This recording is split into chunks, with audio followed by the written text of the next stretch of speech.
ორი ძირითადი თემა გვაქვს დღეს ჩვენ ასე ვთქვათ, რასაც მოვიცავთ, ეს არის ობიექტივისტური ეთიკა, ანუ ეს ღირებულებითი ნაწილი, რაზეც ანუ საიდან და მთავარი გეტყვით რა შეიძლება იყოს აქ ვთქვათ რენდის ამოსავალი და შემდეგ ადამიანის უფლებებზეც მინდა ცოტა ხანი ვილაპარაკოთ და ესეც ამ თემის ნაწილია, ზოგადად საიდან მოდის ადამიანის უფლებები, იმიტომ რომ ადამიანის უფლება არის ქვაკუთხედი, რომელიც საზოგადოებრივ ცხოვრებას უდევს საფუძვლად. ადამიანის უფლებები არის საკითხი, რომელზეც დაფუძნებულია საერთოდ სახელმწიფოს არსებობა, სახელმწიფოს ცნება, თუ არა სახელმწიფო, ეს ყველაფერი არის ადამიანის უფლებებზე. ანუ ნებისმიერი რაღაც როგორც კი სოციალური კონტექსტი შემოდის, როგორც კი ორი ადამიანის თანაცხოვრება შემოდის თეორიულად, იმ წუთასვე ჩდება რაღაცა პრინციპი, რაზეც უნდა დაეფუძნოს ეს ორი ადამიანის ურთიერთობა, მით უმეტეს საზოგადოების და ესეთი ქვაკუთხედი არის ადამიანის უფლება, ამიტომ არის რენდისთვის და ზოგადად ობიექტივიზმისთვის ძალიან მნიშვნელოვანი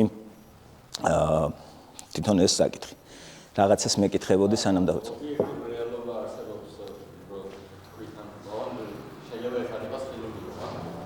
ხო. ადამიანის ნამდვილად გონების და ლოგიკაზე განარებული ხდება. კი ბატონო. ხო და ყველა ეგ ლოგიკას იგივე ორჯეროდი რაც არის ფილოსოფია. საწესახო ძალიან სუბიექტური რამეობებს რა. ის აქსიომები რაც არის, წმენის საკითხი ან შეთანხმების ნაწილია რა.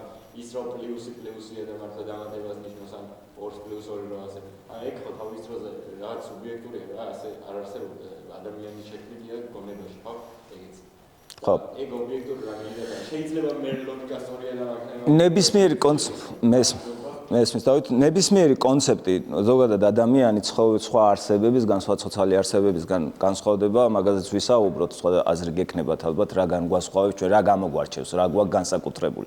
მაგრამ მოკლედ რო ვთქვა, ერთ-ერთი თუ ერთადერთი არა, განმასხვავებელი არის ის, რომ ჩვენ შეგვიძლია კონცეპტუალური აზროვნება, ანუ ჩვენ შეგვიძლია რაღაც კონცეპტების შექმნა, რაც ბუნებაში არ არსებობს, რასაც სჭირდება, ანუ კონცეფციის ცნების შედგენა. მაგალითად, ბუნებაში შეიძლება არსებობდეს რაღაც ხე, ან რაღაც კუნძი, მაგიდა, რომელსაც გამოვიყენებთ, მაგრამ ცნება მაგიდის როგორც ესეთი, რომ ეს არის ჩვენი გამოგონება, ამ კუთხით ჩვენი გამოგონილია, მაგრამ ნებისმიერი კონცეფტი, რომელიც ადამიანს აქვს შექმნილი, ნებისმიერი ცნება, ნებისმიერი კონცეფცია, მაშინ არის ღირებული და მაშინ არის რეალური, თუ ის ეფუძნება რეალობას. თუ ეს მოწყვეტილი არ არის რეალობისგან, ანუ ორს მიუმატოთ ორიანიც და მიმატებაც ბუნებაში არსებობს და უბრალოდ ადამიანის გონება ჭირდება იმას, რომ მიუხვდეთ ამ რეალობას. ანუ აქ სუბიექტივიზმი ანუ ერთვება, რა თქმა უნდა, იმიტომ რომ ობიექტურობა თავისთავად ცნება ადამიანის აზროვნებას მოიცავს. ანუ ერთი არის ფაქტები, მაგრამ რენდი თქვათ თავისთავად ფაქტი კი არსებობს, მაგრამ ობიექტურობის განსაზღვრისთვის სჭირდება ადამიანი, რომელიც ამას აღმოაჩენს და კი არ მოიგონებს, უბრალოდ დააკვირდება და ბუნებაში არსებულს უბრალოდ აღიარებს, რო არის. აი ეს განსხვავება თუ სწორად გიპასუხეთ. მე შენიშვნები მაქვს ხოლმე სულ დროში ვერ ვეტევი, იმიტომ რომ ვცდილობ რომ რაღაცები გადმოვხტე და რაღაცები ბევრი ჩავტიო ხოლმე, ამიტომ შევეცდები რომ დავიწყო, იმიტომ რომ დრო აღარ გვეყოლება. ეს პირამიდა ალბათ ცნობილია, მიყვარს ხოლმე ამის ჩვენება. ზოგადად ფილოსოფიაზე სანამ ეთიკაზე გადავოთ, ორი სიტყვით ფილოსოფიის მნიშვნელობაზე ვიტყვით. მე თვითონ ფილოსოფოსი არა ვარ, გუშინაც ვახსენე, მაგრამ და ფილოსოფიაზეც დიდი ისეთი წარმოდგენა არ მქონდა ბავშვობიდან, სულ ვამბობ, რომ ნახალოკელი ვარ, ანუ დავიბადე ნახალოკაში და ჩემს ოჯახშიც და ირგვლივაც ფილოსოფია იყო რაღაცა ცნება, რომელიც რაღაც ინტელექტუალური მასტურბაციისთვის რა, შეიძლება რაღაც სალონში, ჩაიზე, მეგობრებს, ან ტელევიზიის გადაცემაში, ან აუდიტორიაში, ან რაღაც ისეთი წიგნის მტვერიან კაბინეტებში ვიღაცას რაღაც ამ ცხოვრებაზე მოწყვეტილ ადამიანებს რაღაცები ერთმანეთში რაღაც აი ეს იდეების ჭიდილი ქონოდათ, მაგრამ თავარი რითაც არ მაინტერესებდა ფილოსოფია და მეტიც აი რაღაცნაირად ფილოსოფოსობ ნათქვამი იყო უბერავ რა რაღაც აი ხარ მოწყვეტილი ანუ რეალობას. აი ესეთი ახმა იყო და უნივერსიტეტშიც მიუხედავად იმისა, რომ რამ ორი კურსი მომიწია სხვადასხვა ფაკულტეტზე, აი ამ ფილოსოფიის გავლა და მეიჯერი არ იყო, მაგრამ მაინც საკმაოდ ისეთი ერთწლიანი ფილოსოფიის კურსი, თვითონ ამ ფილოსოფიის კურსმა უნივერსიტეტში უფრო გამიღრმავა ეს წარმოდგენა, იმიტომ რომ რაღაცები ვერ გავიგე, რაღაცები არ დავაინტერესა, ყოველ შემთხვევაში თავარი, რითაც რენდმა, ასე ვთქვათ, დამანახა ღირებულება ამ ფილოსოფიის, იყო ბმა ამ იდეების რეალურ ცხოვრებასთან. და ესქნა ობიექტივიზმს, იმიტომ რომ აი იგივე კანტი ძალიან უყვარდა ჩვენ ფილოსოფიის ლექტორს, მაგრამ ჯერთი რაღაცები მართლა ვერ გავიგე, თუ გაქვთ ავრიც წაკითხული კანტი. ფიზიკურად ვერ გავიგე რაღაცები და ეს ფილოსოფოსებს უყვართ, ერთ-ერთი რაც არის, რომ გასაგები არ უნდა იყოს, თუ გასაგებია, ესე იგი მე ჩემ გამოცდილებას გეუბნებით და არ ვამბობ, რომ კანტს არ ვაკნინებ. უზომოდ დიდი მოაზროვნეა. მიუხედავად იმ კი, რა თქმა უნდა, მიუხედავად იმისა, რომ რენდი დაჩი აღნიშნა გუშინ, რომ უსამართლოდ, ასე ვთქვათ, კიცხავს რანს, მაგრამ რენდი ყველაზე, აი როგორც აი ქრისტიანობაში ადამიანთა შორის უმაღლესი არის ღვთისმშობელი, ხო? ანუ ყველაზე დიდი რენდისთვის ესე არის ყველაზე ცუდი ადამიანი, მარტივად რო ვთქვათ, ვისაც კი უარსებია სამყაროში არის კანტი. მაგრამ და ყველაზე შედარებით ყველაზე კარგი მეორე მხარეს აქეთ აქვს არისტოტელე. ანუ აი ეს ორი ეს არის, მაგრამ ეს რენდს მივანდოთ, რო წავიკითხავთ რენდს, მივხვდებით რა ლოგიკას ეფუძნება და რა ასე ვთქვათ ცოდვას კიდევს კანტს, მაგრამ მიუხედავად ამისა ვაღიაროთ, რომ კანტი არის ძალიან დიდი მოაზროვნე, მაგრამ მე ჩემ გამოცდილებას ვამბობ, რომ ფიზიკურად რაღაცები ვერ გავიგე, რაღაცები ანუ შეგრძნება არ მქონდა, რომ ეს რამეში მნიშვნელოვანია გარდა იმისა, რომ მე რაღაცა ვიაზროვნე. და რენდმა ეს დაგვანახა, რომ ფილოსოფიის მნიშვნელობა არის ის, რომ ჩვენ ვიცხოვროთ. ანუ არც ვიტყვი, რომ მოგვეხმაროს ცხოვრებაში, იმიტომ რომ იდეების გარეშე ცხოვრება საერთოდ არ ეძახის ცხოვრებას და ადამიანურ ცხოვრებას რენდი. ანუ ადამიანურ ცხოვრებად აღიარებს საკუთარი გონების კარნახით ცხოვრებას. ანუ ესეთ მარტივი პოსტულატი ესეთი აქვს, რომ საკუთარი გონების კარნახით ცხოვრება არის ადამიანური ცხოვრება და სხვა ყველაფერი არის ცხოველური და უფრო პრიმიტიული და ადამიანს სხვა რამე გვეკადრება და გვეკადრება რა აზროვნება როგორც ესეთი. მაგრამ დაუბრუნდეთ მოდი აი ამ პირამიდას რა. ფილოსოფიის შესაბამისად მნიშვნელობა, როგორც გითხარით, არის და რენდის ფილოსოფიას მეორენაირად ასევე ეძახიან დედამიწაზე ცხოვრების ფილოსოფია, philosophy for living on earth. ანუ ის გვეხმარება იმისთვის, რომ სწორედ დედამიწაზე ვიცხოვროთ. ანუ აი ეს რეალობის შეგრძნება მოგცა. ფილოსოფია ძირითადად იყოფა ესეთი ხუთი მიმდინარეობა, ხუთი განშტოება აქვს და მოკლედ შევეხები და თანმიმდევრობას აქვს მნიშვნელობა. ანუ მიზეზ შედეგობრიობას აქვს მნიშვნელობა. რა ცნება რომელი ცნებიდან გამომდინარეობს, ამას აქვს მნიშვნელობა. შესაბამისად, ეს ვთქვათ თანმიმდევრულობა არის ასევე ძალიან მნიშვნელოვანი, იმიტომ რომ ობიექტივიზმი იცით, რომ საკმაოდ კონტრავერსული თემებია, საკმაოდ თამამი თემებია და არაკონვენციური გადაწყვეტები აქვს, ანუ საკმაოდ ხისტად ეს ყველაფერი. შესაბამისად, როდესაც რაღაცა თემაზე, რაღაც თემას იტყვი, მაგალითად ის, რომ აი ალტრუიზმი, ეგოიზმი კარგია, რო თქვა. ანუ უამრავი თემა აქვს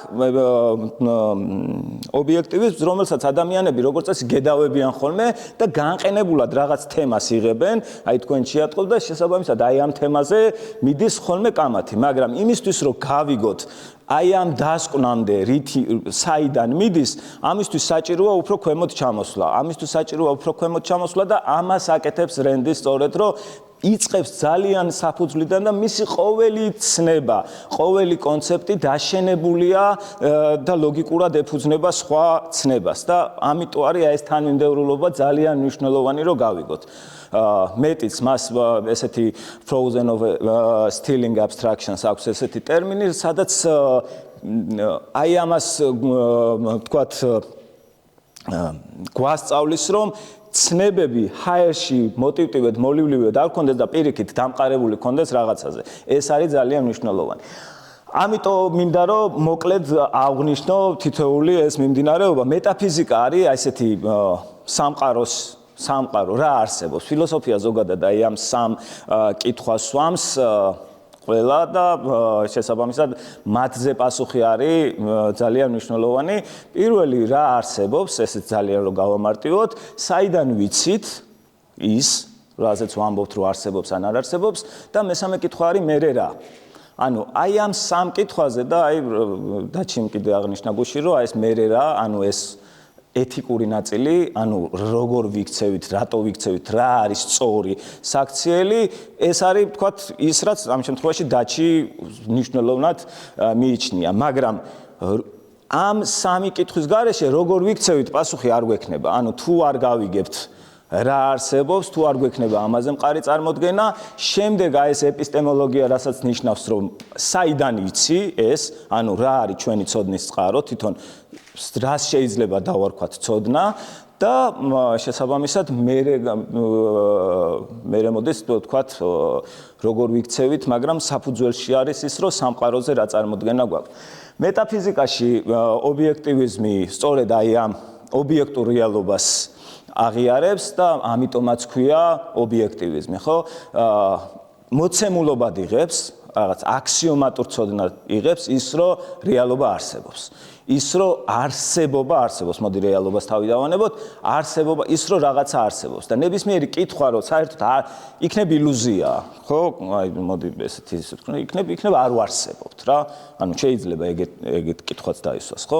მაგრამ რამდენად რეალურია კითხვა ის რომ შეიძლება ვთქვათ რომ ესეთი ფორმით ვარსებობთ ან ისეთი ფორმით ვარსებობთ აი აქ რაღაც სადაო იყოს მაგრამ ვარსებობთ თუ არა ამ კითხვის დასმას საფუძველი არ აქვს და არანაირი ანუ რადგან ვართ უკვე და რადგან ვხედავთ ამიტომ ვიღებთ ძალიან მარტივად აქსიომატურად ამ ცოდნას შემდეგ უნდა გავარკვიოთ საიდან ვიცით ეს როგორი არსებობა ხდება ჩვენ სირგულე ანუ საიდან ვიგებთ რომ რეალობა არსებობს და აქ შემოდის ეპისტემოლოგია როგორც ესეთი ანუ ცოდნის შესახებ წარმოდგენა და ამ შემთხვევაში ობიექტივიზმი გვთავაზობს გონებას და ადამიანი გვეუბნება რომ ობიექტივიზმი რენდი გვეუბნება რომ ადამიანი არის გონიერი არსება და ჩვენ გვაქვს გონება იმისთვის რომ გავიგოთ რა არსებობს და რა არა ანუ გონიერებას აღიარებს და ადამიანს გონიერ არსებად წარმოიდგენს სწორედ იმიტომ რომ სხვა ცხოველებისგან განსხვავებით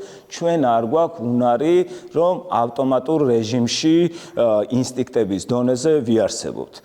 არ ვიცი ვთქვათ იგივე 64-ს როგორც აღიქვამენ ხოლმე შეიძლება და 64-ში დაბრუნებას როგორც კი ვცდილობთ შეიძლება სწორედ ეს იყოს რომ 64-ში როცა ვარსებობდით თუ ვთქვათ ვისაც აი ამის ჯერა სწორედ ესეთი არსებობა იყო სადაც ცუდის და კარგის გარჩევის საშუალება არ გვექნება სადაც საერთოდ არანაირი შედეგს არანაირი სხვაობა არ იქნება ანუ ცუდი და კარგი მიმართულება არ არსებობს ალტერნატივა არ არსებობს ამ წყობას თუ დაუბრუნდებით ჩვენ რაც შეუძლებელია ჩვენი გონებაში ხო მაშინ შეიძლება აღარც დაგჭირდეს ცუდის და კარგის გაგება მაგრამ დედამიწაზე ცოტა სხვანაირად არის რეალობა ცოტა სხვა რამეს გვარნახობს შესაბამისად არსებობს ალტერნატივა და ამ სადაც არსებობს ალტერნატივა იქ უკვე არსებობს არჩევანი მაგრამ აქამდე მივალთ მესამე აი ამ ანუ ის რომ ადამიანს გვაქვს გონება და ამ გონების საწინააღმდეგო ძირითადად ფილოსოფოსები სხვადასხვა ალტერნატივას გვთავაზობენ. ძირითადი ალტერნატივა მაინც არის ხოლმე გონების რა გვაქვს, აი გონების ალტერნატივა, ანუ ცოდნა საიდან ვიღებთ კიდე რა შეიძლება იყოს. საიდან რაღაცა ვიცით, ვამბობთ, საიდან ბატონო? ინტუიცია, კი ბატონო, ინტუიცია არის ერთ-ერთი, რისაც ვთქვათ, გონების, ვთქვათ, უფრო მეტადაც აყენებს ვინმე, ხო? ან რაღაც თანაზომიერად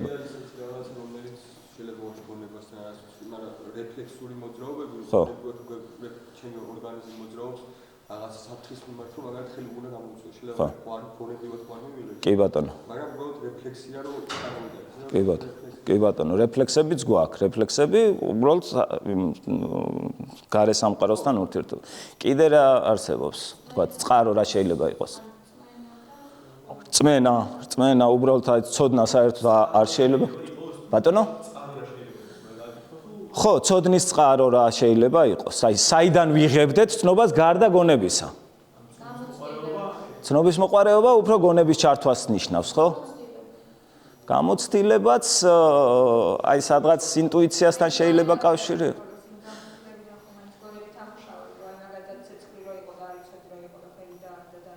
ხო კი ბატონო იდეაში რენდი აღიარებს რომ გონება ამუშავებს ამ ყველაფერს გონება ამუშავებს და ამიტომაც არის გონება როგორც ეს გრძნობა არის კიდე ერთი ალტერნატივა აი ხშირად ამბობენ ხოლმე ეს რაღაცაზე და ხო და ბურძლავთ ხოლმე რაღაცები ხანდახან არის ვის რა ბურძგლავს ვის რა მაგრამ თავისთავად ეს ფაქტი რომ რაღაცაზე დამბურძგლა ხო უკვე ესე იგი რაღაცა ღირებული მივიღე, ანუ რაღაცა გავიგე, ანუ რაღაცა თქვათ ქართულ ცეკვაზე დამბურძგლა, რუსულ ცეკვაზე არ დამბურძგლა. ესე იგი ქართული ცეკვა არის სწორი. ანუ ამ დასკვნას ვაკეთებთ. ანუ წყარო თქვათ ცოდნის მიღების არის ის თუ რას გრძნობ, დამბურძგლა ეხლა იმადო ამბობ ხო, ცოტა გადატანი, მაგრამ რას გრძნობ, გრძნობა არის ასე ვთქვათ მიღების წყარო, რასაც რენდი ეწინააღმდეგება, მაგრამ მივიდეთ მაგამდე.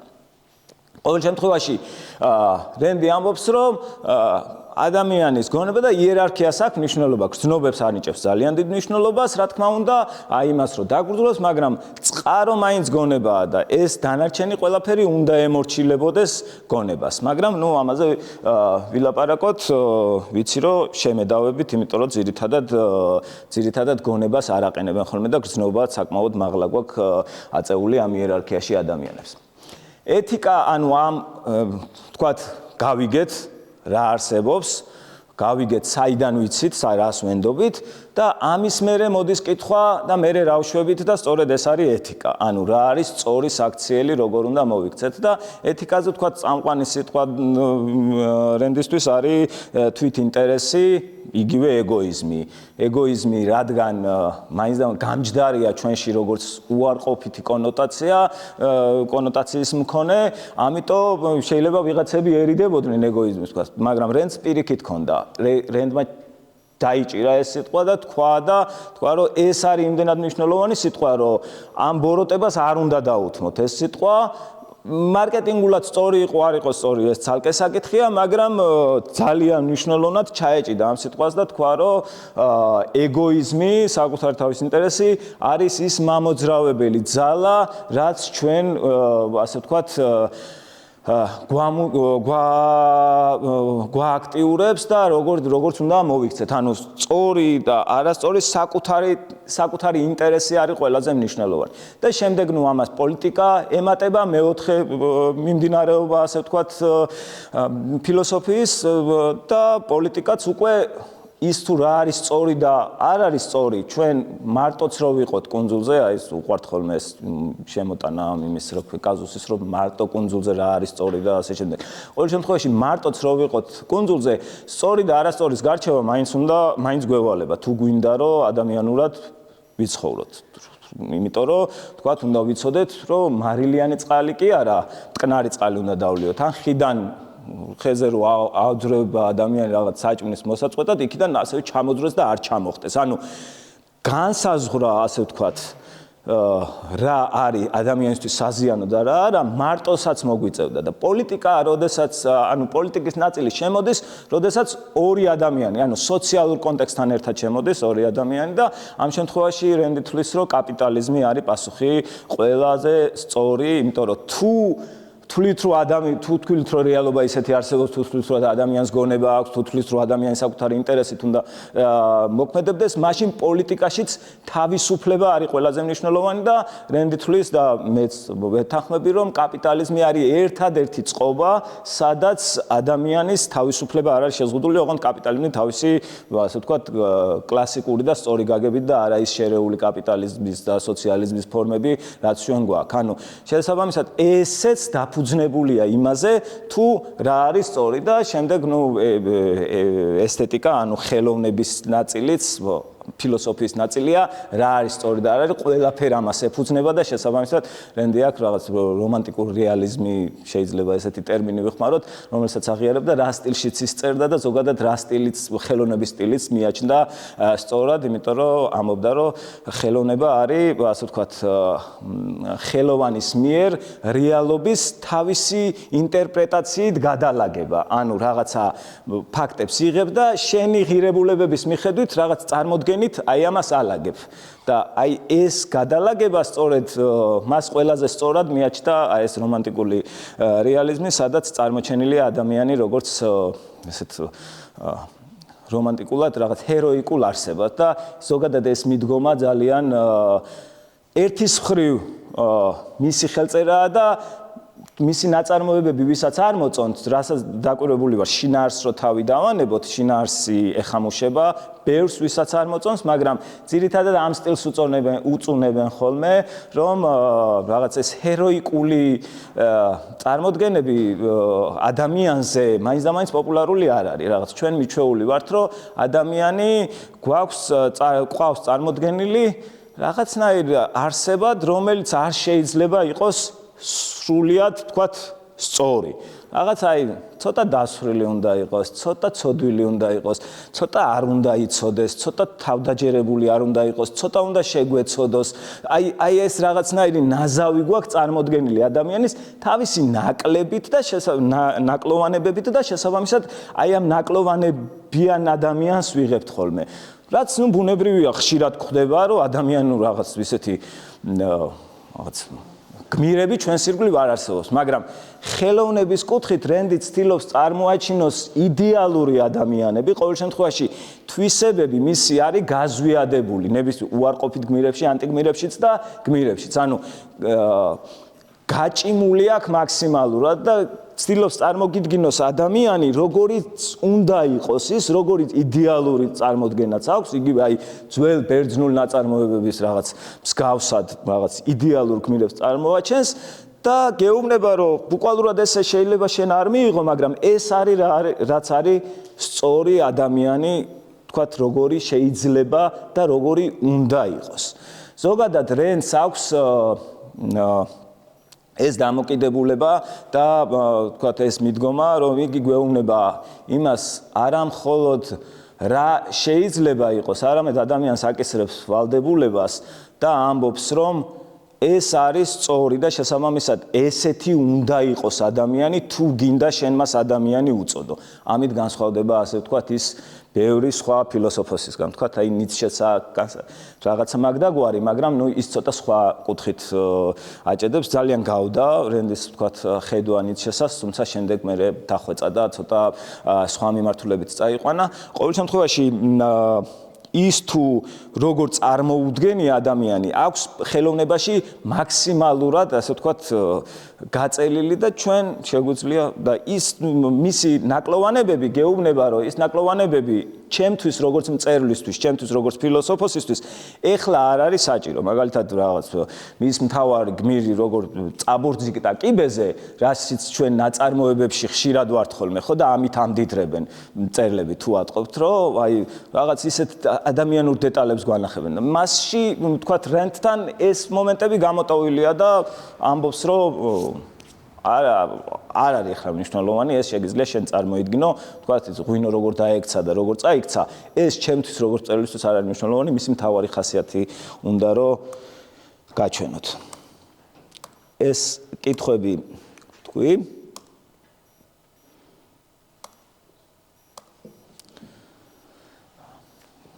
კითხვები ხო არა გაქვთ აქამდე? მოკლედ რა თვითონ თემაზე რო გადავიდეთ, რა არის ღირებულება, რა არის მორალი და რა არის ეთიკა. დაჩიმ კი ახსენა გუშინ მოკლედ, მაგრამ მორალი ზოგადად და ეთიკა და ჩემ შემთხვევაში მიუხედავად იმ განსხვავებისა გუშინ ახსნა, ხო? მე მაინც სინონიმებად ვიხმარ რა ამ შემთხვევაში. მორალს და ეთიკას, ერთი და იგივეა ის განსხვავება რაღაც რომ საზოგადოებაში აღიარებული ნორმები უტყოს, მაშინ ეძახიან შეიძლება იყოს ეთიკა, ამ შემთხვევაში მნიშვნელოვანი არ არის. ეს არის ღირებულება, რომელიც განსაზღვრავს ჩვენს არჩევანს და ქმედებებს და ეს არჩევანი და ქმედებები შემდეგ განსაზღვრავს ჩვენი ცხოვრების კურსს. ეს არის ძალიან მნიშვნელოვანი ამის გააზრება, რომ ბედისწერის ვისჯერა. გუშინ კითხვა გავიგე, მაგრამ პასუხი ვერ გავიგე წმენის ნაწილში რა. ვისჯერა ღმერთი არ მინდა ვახსენო, ზებუნებრივი ძალების, ნებისმიერი ზებუნებრივი ძალების. არა, მე ახლა სხვა კითხვა დავსვი. ზებუნებრივ ძალას, არახილულს რაღაცა ზებუნებრივ ძალას. როგორი ღმერთიც გინდა დაარქვით, ან ბევრი ღმერთი დაარქვით, ან ანგელოზები, რაც გინდა დაარქვით, ზებუნებრივი ძალების ვისჯერა. ხო, მაინც უმცირესობაში ხართ. მიკვირს, რომ უმცირესობაში ხართ? არა, აქ. ანუ უმეტეს ხო და მიკვირს მეთქი მაგიტო რომ მე მე მგონი ხო რამდენი ვართ? არა მე უბრალოდ ხელს განიშნებთ, თორემ მე თქვენსკენ არა ვარ ამ შემთხვევაში. ვის ჯერა რა ზებუნებრივი ძალები? ბატონო? ღმერთი არაბუნებრივი ნებისმიერი ძალა, რა ბუნებას ამბობენ, ბუნების ძალები, ხო გაგიგია თუ ამრავ. ანუ ღმერთს იმავშებით ხოლმე ვაჩუმათებთ, რომ ხშირად არ არის პოპულარული. ზოგადად ღმერთის სახელიც, იუდეური იმის მიხედვით, საერთოდ ხსენებაც კი უკვე მკრეხელობა იყო, მაგრამ ეს დავივიწყეთ და რაღაცებს უკვე ვახსენებთ ხოლმე, ხო და ნებისმიერი ბუნებითი ძალის. ანუ მაინც ამ მიკვირს, მაგრამ ცოტანი ხართ უფრო, ყოველ შემთხვევაში ვინც აღიარებს. არ ვიცი ხა კედელთან რომ მიგაყენოთ, შეიძლება რაღაცები აბსოლუტურად რეალობის ვინც ხელი არაწია არ ეჯეროს და ისინიც აღიარებდეს. მაგრამ რაღაცა ნაწილს ვთქვათ ხო, მოდი ახლა ბედისწერა ვიკითხოთ. ბედისწერის ვისჯერა? ხო, ყველა ჩვენ ახლა აქ ნიჭიერი ხალხი ვართ შეკრებილი და ყველა ჩვენი ახსნები გვაქვს. ბედისწერის მარტო ერთ ადამიანს ჯერა.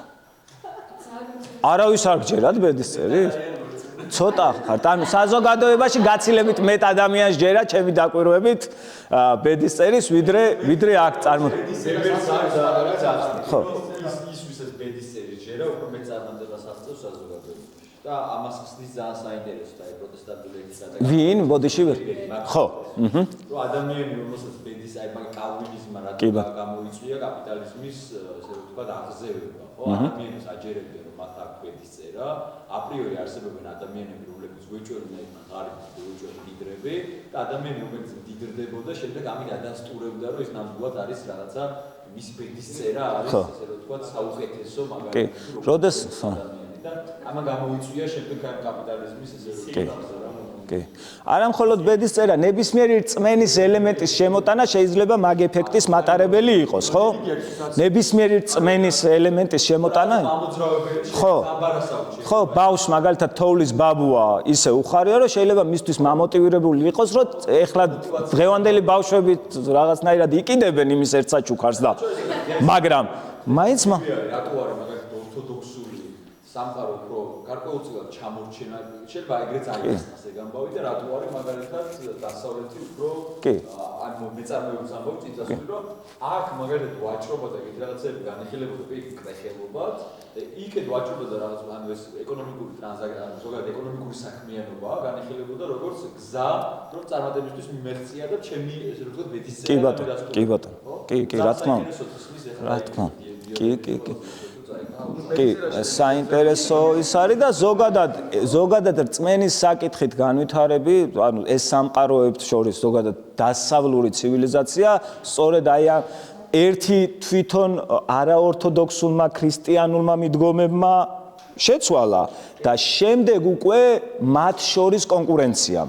ანუ სხვადასხვა რელიგიების შორის ხშირად ომებმა ხმამ შეცვალა. ხო, ну, რადგან დოგმები სხვადასხვა მიეწოდა ადამიანებს და ამათ შორის არჩევანი, რაც ხშირად ხოცვა-ჟლეტით იყო გამოწვეული, მაგრამ საბოლოოდ მაინც ამ შედეგამდე მივიდა სწორედ ამ კონკურენციის, თქვათ, განსხვავებით იქიდან, სადაც ეს დოგმა იყო უკონკურენტოდ ჩაბეტონებული და თქვათ, მას არანაირი ალტერნატივა არ ქონდა რა. სწორი შენიშვნაა და ბედის წერაზე რომ იმას ვქნათ, აგახსნევინებ ბარიღამ გითხარი რატო? რახან მარტო ხარ გითხარი რა? არ ვიძახი იმას რომ ბედის წერა ჩემთვის არის, აი წინასა იყო ჩემი ცხოვრება დაწერილი და შესაძლოა წინასა უკვე ის რაღაცები რაც შეიძლება მომოვარდე. ეგ არ არის ბედის წერა. ჩემთვის არა, მაგრამ ბედის წერასთან რეალურად შეცვლიდება ის, რომ რეალურად მე თუ ამ რაღაცის წამ შესაძლოა ამ წმენით ამ ბედის წერაში საბოლოო ჯამში იმ საფეხურამდე მივდივარ და იმ ნაბიჯებამდე რაც მომავალში რეალურად გააზრებული მაქვს მინდა. იგივე თქვა, მაგრამ ნებისმიერი წმენა იგივეს არ აკეთებს? ნებისმიერი წმენა იგივეს არ აკეთებს? ანუ ბედის წერა არის წმენა, ნებისმიერი ღმერთის რწმენაც იგივეს. წმენაც მაგალითად არის, აი მაგალითად მოვიყვან. რეალურად ღმერთის წმენას ხო ის არის, როდესაც სულ ვითარებაში ხარ რაღაცა რეალურად სუდა, მაგრამ რაღაცა წამს ამ სიტუაციას გამოვყავ, სუდი სიტუაციიდან გამოვყავ. ან კარგი სიტუაციაზეც რეალურად ღმერთი შეცვლიდება. ბედის წერის მაგალითად ერთ-ერთი მაგალითად აი დიდ ბების მაგალითად მოვიყვან, ჩემსაც ძალიან მაგარი მსახურია.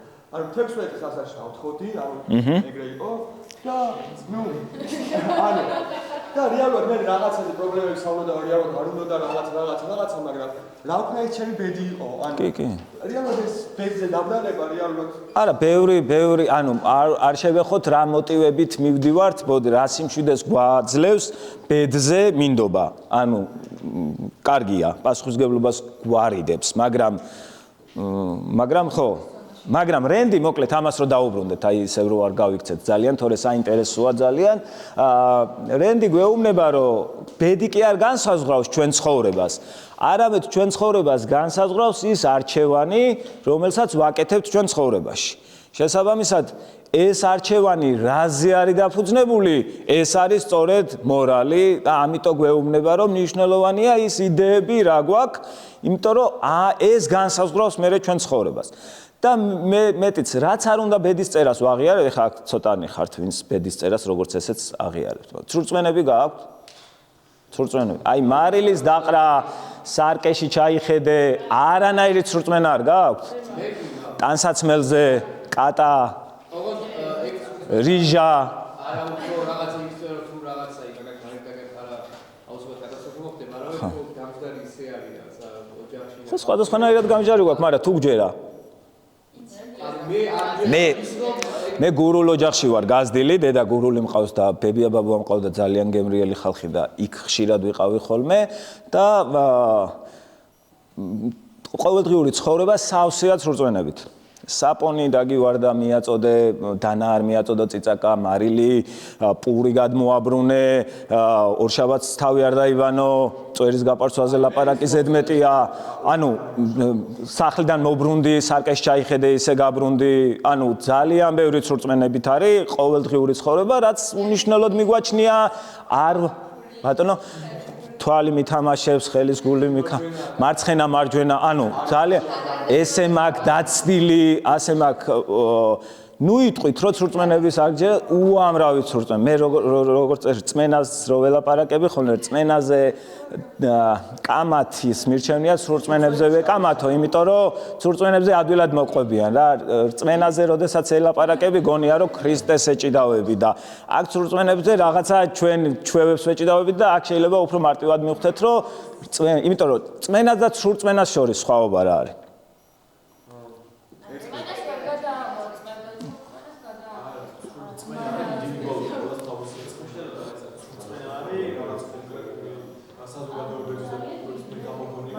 ხო და რითი განსხვავდება საფუძველში? ხო, შეგრძნებოდობის და ისედაც თუ დააკვირდებით. ანუ ცრურწმენა იმიტოა რომ ეს მთავარი გაბატონებული რწმენა რაც გვაქვს ის აღიარებს იმას არასწორ რწმენას და ამიტომ ქვია ცრურწმენა. ანუ შეიძლება ხო? ხო. წმენა გამოდიარებს ჩემს რაღაც ცრურწმენებს მე საბოლოოდ. კი, რწმენა. ანუ ხო, აი ესეც ჩვენ შემთხვევაში კი, მაგრამ სხვა ენებში ესე პირდაპირ არ ვქია. ჩვენ კარგი ენა გვაქვს. ზოგადად ენა ძალიან მნიშვნელოვანია. ენაზე ენა კიდე ასევე რენც აქვს ესე ძალიან მნიშვნელოვანი, აი ეპისტემოლოგიაზე როდესაც ვსაუბრობთ, იქ საიდან ვიცით და რა ვიცით და ცოდნა ზოგადად რა, ამ შემთხვევაში ენა არის ძალიან მნიშვნელოვანი, ენა გონია ხოლმე კომუნიკაციის საშუალება ადამიანებს რა, მაგრამ ენის კომუნიკაციის საშუალებად გამოყენება არის მეორადი ეფექტი ენის. სინამდვილეში ენა როგორც ესეთი, რაც ძალიან მნიშვნელოვანია ადამიანის რაღაც განვითარების ისტორიაში, ხო? ადამიანად ზოგადად ჩამოყალიბებაში. ენა არის კონცეპტების შექმნის საშუალება, ენა აზროვნებაში გვეხმარება, ენა რაღაცეების იდეების საქმის სახელების დარქმევაში, შესაბამისად ამ იდეის ცნებების შექმნაში გვეხმარება. ანუ ერთმანეთთან არის გადაჭაჭული ენის გარეშე აზროვნება არის შეუძლებელი. ანუ აბსტრაქცია როგორც ესეთი ენის გარეშე შეუძლებელია. შესაბამისად კონცეპტუალური აზროვნება ენის გარეშე არის შეუძლებელი. ამიტომ ენას ძალიან დიდი მნიშვნელობა აქვს და ქართულში აი ეს განსაკუთრებით გვაქვს ხოლმე ძალიან ბევრი რაღაც სიტყვა, რომელიც არის აი ამ აზროვნებას, აი ბევრ ქვეყანაში რაღაც სიტყვებს არ აქვს, ხო, რაღაც მნიშვნელობა. შესაბამისად მათ აზროვნებაზე ეს აისახება, ანუ ცნებების, ანუ ეს მინდა გითხრათ, რომ ენა ცნებების ჩამოყალიბების და აზროვნების საშუალება უფროა ვიდრე კომუნიკაციის. კომუნიკაცია მერე მოყვება და ძალიან საჭირო რამეა, მაგრამ ძირითადად აზროვნებაში გვეხმარება. მოკლედ, ისევ გამირბის და რო დაუბრუნდე, ეს ეთიკა, ანუ ჩვენი გადაწყვეტები, ჩვენი არჩევანი განსაზღვრავს ობიექტივიზმი გვეუბნება, რომ განსაზღვრავს ჩვენ ცხოვრებას, შესაბამისად ამას აქვს ძალიან დიდი მნიშვნელობა, რომ გავიაზროთ, მაგრამ ასევე კონვენციური, რენდამდე არსებული ფილოსოფიები ასევე გვეუბნება, რომ შეუძლებელია რაციონალური ღირებულებების გამოტანა, შეუძლებელია ფაქტებიდან რამის გამოტანა და ეს ჩვენი ადამიანის უბრალოდ სუბიექტური წარმოდგენების მიხედვით დგება, თუ რა არის, აი როგორც წეგანო აღნიშნეთ, რომელ საზოგადოებაში რა არის გაბატონებული, ამის საფუძველი რეალობაში როგორც ესეთი არ არსებობს, უბრალოდ ჩვენ წარმოდგენების მიხედვია. იმიტომ შესაბამისად ეს არის ძალიან ჩვენი პერსონალური, ასე ვთქვათ, გემოვნების და პრეფერენციების საკითხია.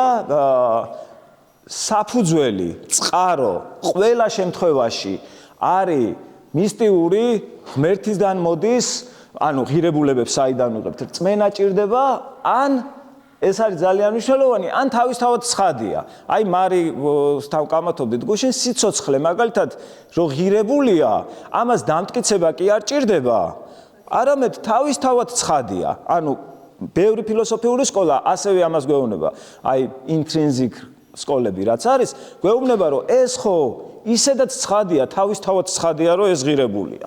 ანუ განსხვავებით, თქვათ, სხვა სკოლებისგან, რომელიც გვეუბნება, რომ რწმენა არის საჭირო იმისთვის, რომ რწმენით თუ მივალთ რაღაცამდე. ყოველ შემთხვევაში ამას გვეუბნებიან. მოკლედ ძალიან განსხვავდებიან, მაგრამ ერთ რამეზე თანხდება ნებისმიერი სააზროვნო სკოლა, რომ ღირებულება თავარი არის თავგანწირვა, რაღაცას უნდა შეეწიროს, ანუ რაღაცის მსხვერპლად შეწირვა არის მისი საფუძველი.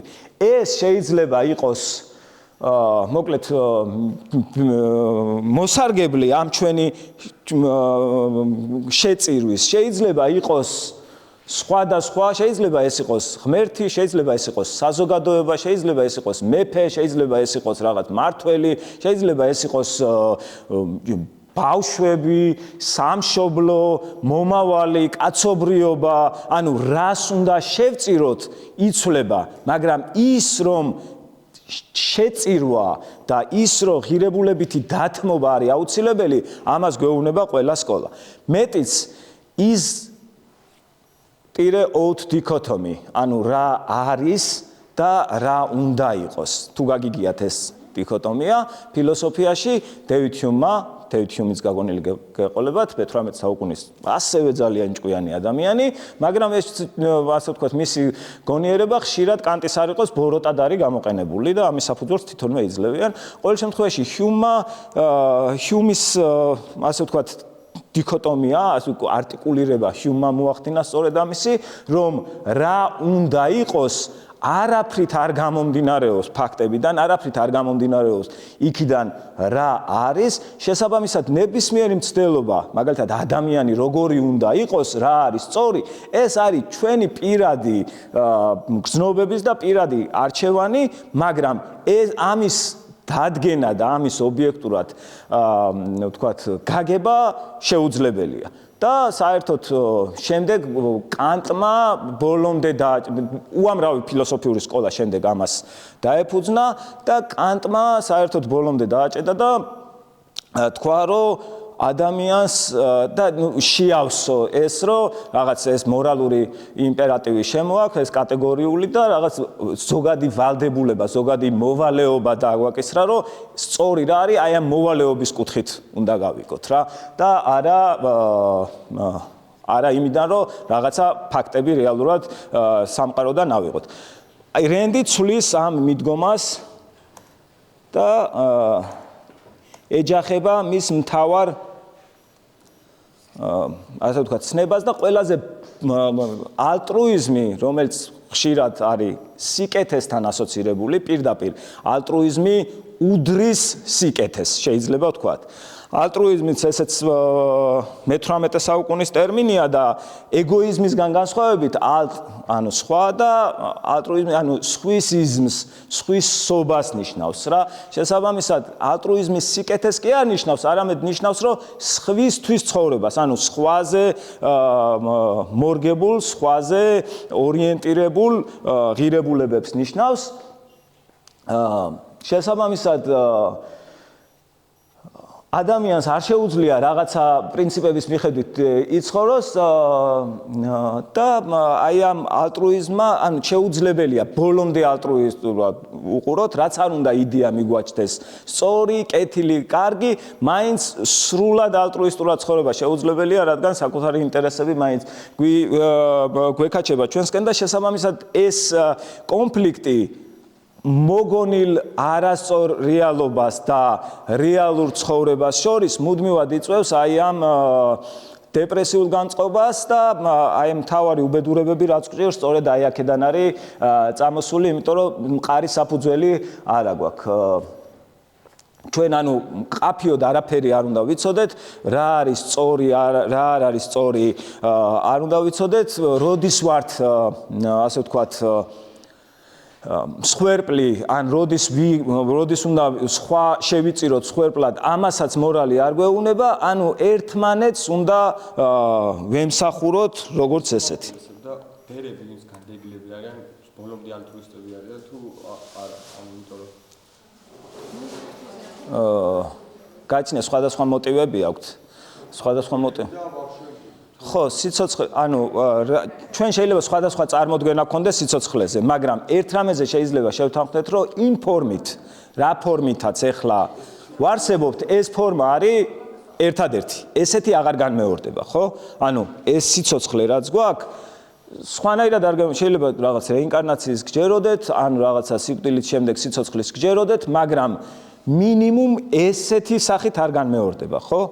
რენდი და ობიექტივიზმი გვეუბნება, რომ არანაირი სახით არ გამეორდება და ეს არის და ამით უფრო ღირებულს თვლის რა, მას ცხოვრებას. ანუ ჩვენ თუ ბოლომდე გავიაზრებთ, რომ მხოლოდ ეს ცხოვრება გვაქვს, მხოლოდ აი ეს მოკლე ვადით და მხოლოდ ჩვენზეა ეს დამოკიდებული, მაშინ გაცილებით დავაფასებთ ჩვენ თითოეულ გადადგმულ ნაბიჯს, ჩვენ თითოეულ წუთს და ჩვენ თითოეულ გაღებულ მსხვერპლს. მაგრამ როგორც კი შემოგვაქვს რომ რაღაცეებით მე მისი ღირებულება უფრო კლებულობს, ამით კი არ მრავალფეროვნდება ეს ცხოვრება. პირიქით, მისი ამიტომ სიცოცხლე რაც არ უნდა შევხვდეთ, თქვათ ესე შეიძლება არ თვლიდეთ, მაგრამ მინიმუმ იმას მაინც რომ ესეთი ფორმით აღარ გამეორდება. შესაბამისად, ეს არის მის ღირებულება განსაკუთრებით უნდა დავაფასოთ სწორედ იმიტომ რომ გვაქვს ეს ერთი და რა მიმართულებით გავუშვებთ ეს მე ჩვენი გადასაწყვეტია. ყოველ შემთხვევაში მისი ფასი უნდა ვიცოდეთ რა ამას გვეუბნება ეს მორალი. რენდი მოკლედ როგორც თქვი ამ კონვენციურ მორალს ეწინააღმდეგება და შემოაქვს ახალი აზროვნების ასე ვთქვათ სააზროვნო მასალა და ამას აკეთებს შემდეგნაირად. როგორ აგვაქვს დრო? აი ერთად. შევისვენოთ რა, რომ ავდგეთ მე დაგვეკარგება დრო და იმას ვქნათ. აქვე შევისვენოთ. მოკლედ რენდი ღირებულებებზე და ეთიკაზე საუბრისას სხვა ფილოსოფოსებისგან განსხვავებით სვამს ესეთ მარტივ კითხვას. ანუ კი არ იწყებს მსჯელობას და აზროვნებას იმით თუ რომელი ნორმაა სწორი, რომელი ეთიკური სკოლაა სწორი, რომელი ღირებულება არის სწორი ან არასწორი. არამედ სვამს კითხვას საერთოდ რა არის ღირებულება? საერთოდ რა ხო, რა არის? საერთოდ გჭირდება თუ არა? იმიტომ რომ თუ ეს არ გჭირდება, თუ ეს საერთოდ არ არის მნიშვნელოვანი, შეგვიძლია ისევე ვილაპარაკოთ, როგორც ვლაპარაკობთ სხვა ნებისმიერ მოგონილ ცნებაზე. ანუ ღირებულების ცნება არ არის, ასე ვთქვათ, პრიმიტი, არ არის, ასე ვთქვათ, პირველადი კითხვა, ის მოიცავს თავის კითხვას ღირებულება ვისთვის და ღირებულება რისთვის. ანუ თუ ეს არ და ანუ თავისთავად ეს აქსიომატური კითხვა არ არის. ღირებულება მოიცავს ვისთვის, ანუ ღირებულება ჰაერში გამოკიდებული არ არის. აუცილებლად ღირებული უნდა იყოს ან ვინმესთვის, ან რაიმესთვის, ან ვინმესთვის, რა. აუცილებლად მოიცავს ღირებულება სიტყვა ვინმეს, ვინც მოქმედებს. ანუ იდენტობა არის საჭირო ვინმესი. ანუ ვინმე ტიპი, რომელიც მოქმედებს ალტერნატივის წინაშე. სადაც ალტერნატივა არ არის, იქ ღირებულებითი ცნებაც საერთოდ არ არსებობს, რა. სადაც თუ არ შეიძლება ან მარჯვნივ წახვიდე, ან მარცხნივ წახვიდე, მაშინ ეს ღირებულებაც საერთოდ როგორც ესეთი არ არსებობს და შესაბამისად მისი ადგილიც არ არის. აქ აღარ წაგიკითხავთ, ეს გალტის სპიჩიდან არის ძალიან მნიშვნელოვანი ვთქვათ ამონარიდი, სადაც რენდს შემოაქვს სტანდარტი თუ რის მიხედვით უნდა განსაზღვროთ საერთოდ ღირებულება. ანუ რის მიხედვით შეიძლება საერთოდ საუბარი, რაც დაეჭედება ობიექტურ რეალობაში და ეს სტანდარტი რენდისთვის არის სიცოცხლე. და სიცოცხლე ერთის მხრივ არის სტანდარტი, რის მიხედვითაც იჯდება და ხდება განსჯა და მეორეს მხრივ ეს ზოგადად ყველასთვის და მეორეს მხრივ თქვენი სიცოცხლე, კონკრეტულად თქვენთვის არის ყველაზე უფრო დიდი ღირებულება. იმიტომ რომ სიცოცხლე ქმნის საერთოდ ღირებულების ცნებას შესაძლებელს. სიცოცხლის გარეშე არ იქნებოდა საერთოდ არანაირ ცნებაზე ლაპარაკი წარმოდგენაც კი შეუძლებელია. ამიტომ შემოაქვს ეს სტანდარტი, რომელიც ხვებს არ აქვს, ანუ სტანდარტი საბოლოოდ რის მიხედვით შეიძლება განსაზღვროთ ცუდი ან კარგი და ყველაფერი და სიცოცხლე, როგორც ესეთი და შემოაქვს უმაღლესი ალტერნატიული ღირებულება თითოეული ადამიანისთვის, რომელიც არის მისი სიცოცხლე ინდივიდუალურად, რა. ერთი ესეთი ძალიან მარტივი ერთი შეხვედრა და ნებისმიერი მისი ასე ვთქვათ დასკვნა ემყარება და ეფუძნება დაკვირვებას. რენდი არის ძალიან დაკვირვებული ფილოსოფოსი და მისთვის სამყაროზე დაკვირვება და მის განამოსვლა არის ძალიან მნიშვნელოვანი. და ადგენს ესეთ რამეს, რომ არა მხოლოდ სიცოცხლე არის უმაღლესი ღირებულება, მაგრამ მხოლოდ სიცოცხლე ხდის ღირებულს ცნებას და არა მხოლოდ ღირებულს ხდის, არამედ აუცილებელს, რა. ანუ ეს არის, ანუ მისთვის ძალიან კაფიო, ასე ვთქვათ, დასკვნა მისი მხრიდან, რომ სიცოცხლე ხდის ღირებულს აუცილებელს. ანუ სიცოცხლე, როგორც ესეთ და ერთი დაკვირვება აქვს კიდე ძალიან მნიშვნელოვანი, ერთადერთი ფენომენი, რომელიც მუდმივი ალტერნატივის წინაშე დგას, არსებობა არ არსებობის, არის სიცოცხლე. სიცოცხლე თავისთავად არის პროცესი, თუ დააკვირდებით, ხო? პროცესი უწყვეტი, თავისთავად სიცოცხლის ფენომენს ვამბობ. არის განსაკუთრებული ფენომენი, არ არსებობს სამყაროში ესეთი ტიპის ფენომენი, როგორიც არის სიცოცხლე. არ არსებობს მეორე ალტერნატივა. და ეს გულისხმობს რას, რომ მხოლოდ სიცოცხლე, ანუ სიცოცხლე არის მოქმედება, პროცესი, უწყვეტი პროცესის ჯაჭვი, რომელიც არის თვით გენერირებადი, ანუ შეუძლია საკუთარი თავის ენერგია და თვით კმარი, ანუ გარკვეული იმიდან დამოუკიდებლად შეუძლია მას სიცოცხლე. როგორც კი ეს ირღვევა, მაშინ სიცოცხლე ჩერდება. ანუ სიცოცხლე არის პროცესი, რომელიც საჭიროებს გარკვეულ პირობებს. და აი ეს არის ამოსავალი წერტილი რენდის დასკვნის, რომ ის კი არ არის ჩვენ გემოვნებაზე ესეთი შეიძლება იყოს და საერთოდ კონდეს თუ არა ღირებულება. თვითონ სიცოცხლის ფენომენის არსებობა უკვე მოიაზრებს თავის თავში გარკვეულ საჭიროებებს, რომელიც ამ სიცოცხლისთვის არის აუცილებელი. ის თუ რა კურსს აირჩევ, გასაგებია შეიძლება ლავირებდეს, რადგან გრძელვადიანი პროცესია სიცოცხლე, მაგრამ თავისთავად სიცოცხლე ჩვენ ნებაზე არ არის. მას სჭირდება გარკვეული პირობები იმისთვის, რომ ეს პროცესი არ შეწყდეს. და სიცოცხლეა ერთადერთი ფენომენი, რომ თუ ის შეწყდა, გაქრება. ნებისმიერი სხვა და ეს მინდა ძალიან კარგად გავიაზროთ და თუ სხვა რამე გვახსენდება ეგეთი შემომაშველეთ რა, იმიტომ რომ მე არ ვიცი სხვა ეგეთი ფენომენი, რომელიც ქრება.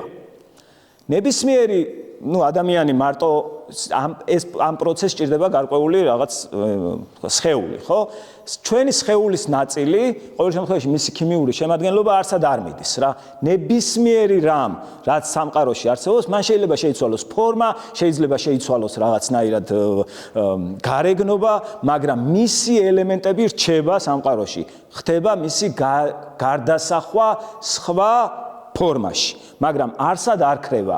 შეშა, ხე შეიძლება მოვჭრათ, ვთქვათ, დავწვათ, ფერფლად გადაიქცევა, ან ის ფოთოლი რაღაც ნეშონპალად გადაიქცევა, მაგრამ სიცოცხლე, რომელიც ამ ხეს ქონდა, თვითონ ეს სიცოცხლე ქრება.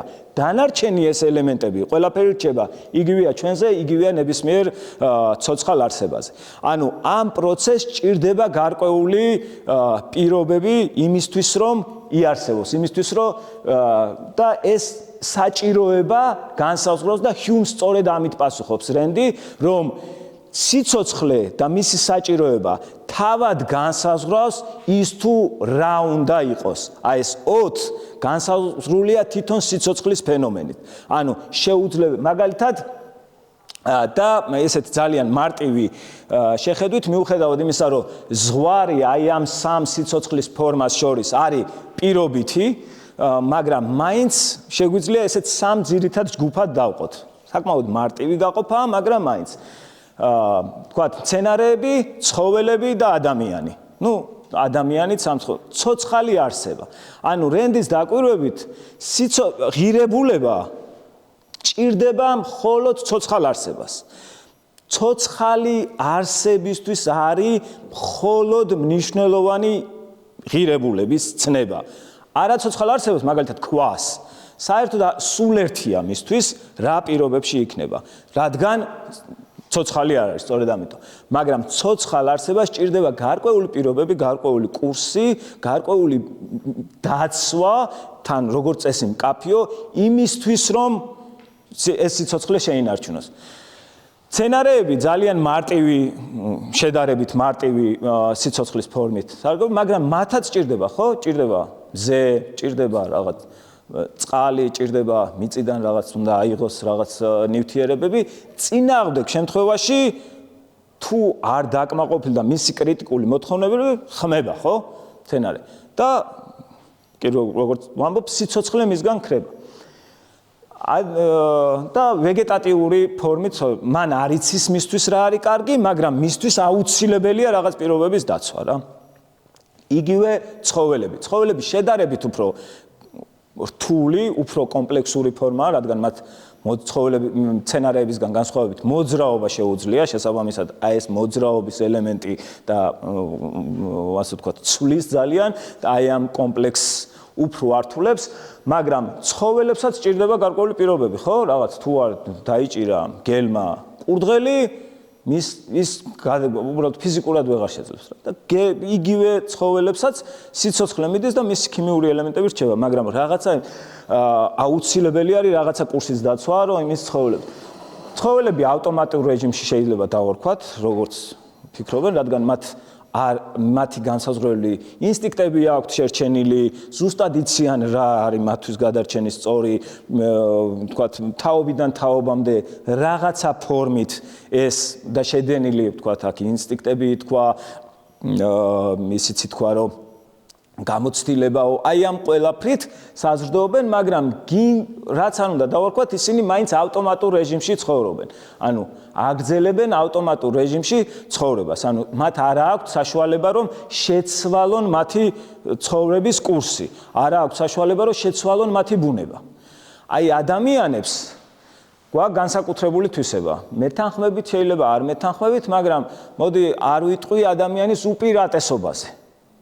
მაგრამ განსხვავებული ვართ და განსხვავებული ვართ სწორედ იმით, რომ ჩვენ აზროვნება შეგვიძლია, ანუ აი ეს კონცეპტები შეგვიძლია, აბსტრაგირება შეგვიძლია, რაღაც ცნებების შემოტანა შეგვიძლია, ხო? ცნებების შემოტანა შეგვიძლია არა მხოლოდ დაკვირვების შედეგად, მაგალითად ის, რომ აი ეს მაგიდა და ის არსებობს, არამედ უფრო რთული კონცეპტების შემოტანა შეგვიძლია, ხო? რაღაცებზე, მაგალითად ავეჯი. მიუხედავად იმისა, რომ თქვა შედგება სხვადასხვა და რაღაც ცნებებისგან, მაგრამ აი ეს რომ გავაერთიანოთ ავეჯში ან რაღაც საყოფაცხოვრებო ნივთებში, აი ესეთი ცნებების შემოტანა მხოლოდ ადამიანის გონება შეუძლია. მეტიც ისეთი ცნებების შემოტანა, რასაც ვერ ვხედავთ, მეგობრობა, მაგალითად, ხო? სიყვარული, ხო, მაგრამ ხო მოვახდინეთ, ხო? არა, სიყვარული, როგორც ესეთი, რომ დაარქვა ცხოველს არ შეუძლია.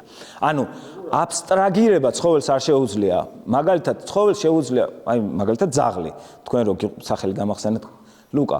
რო გიყურებს ცხოველი, თქვა, შენ გიყურებს, თქვა, ლუკა დაღგიქვამს რა და მეორე ადამიანს რო უყურებს, აღიქვამს მეორე ადამიანად რა.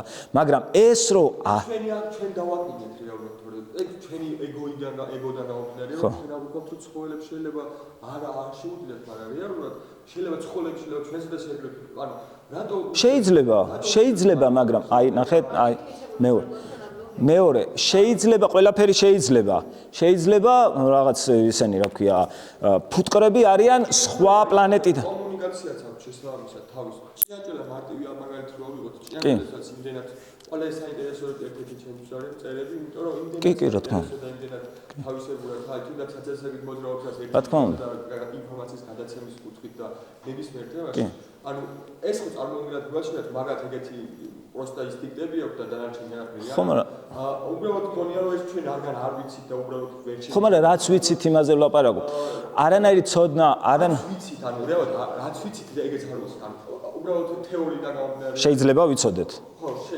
შეიძლება ვიცოდეთ თუ არა თუ არასდროს ვერ გავიგებთ შეიძლება მეცნიერება ისე განვითარდეს რომ რაღაცა ხო მაგრამ ეხლა რა განვითარდა რა ცოდნაც გვაქვს ასევე რენდის მიდგომა მაგალითად განსჯაზე როდესაც ამბობს გეუბნება რომ როგორც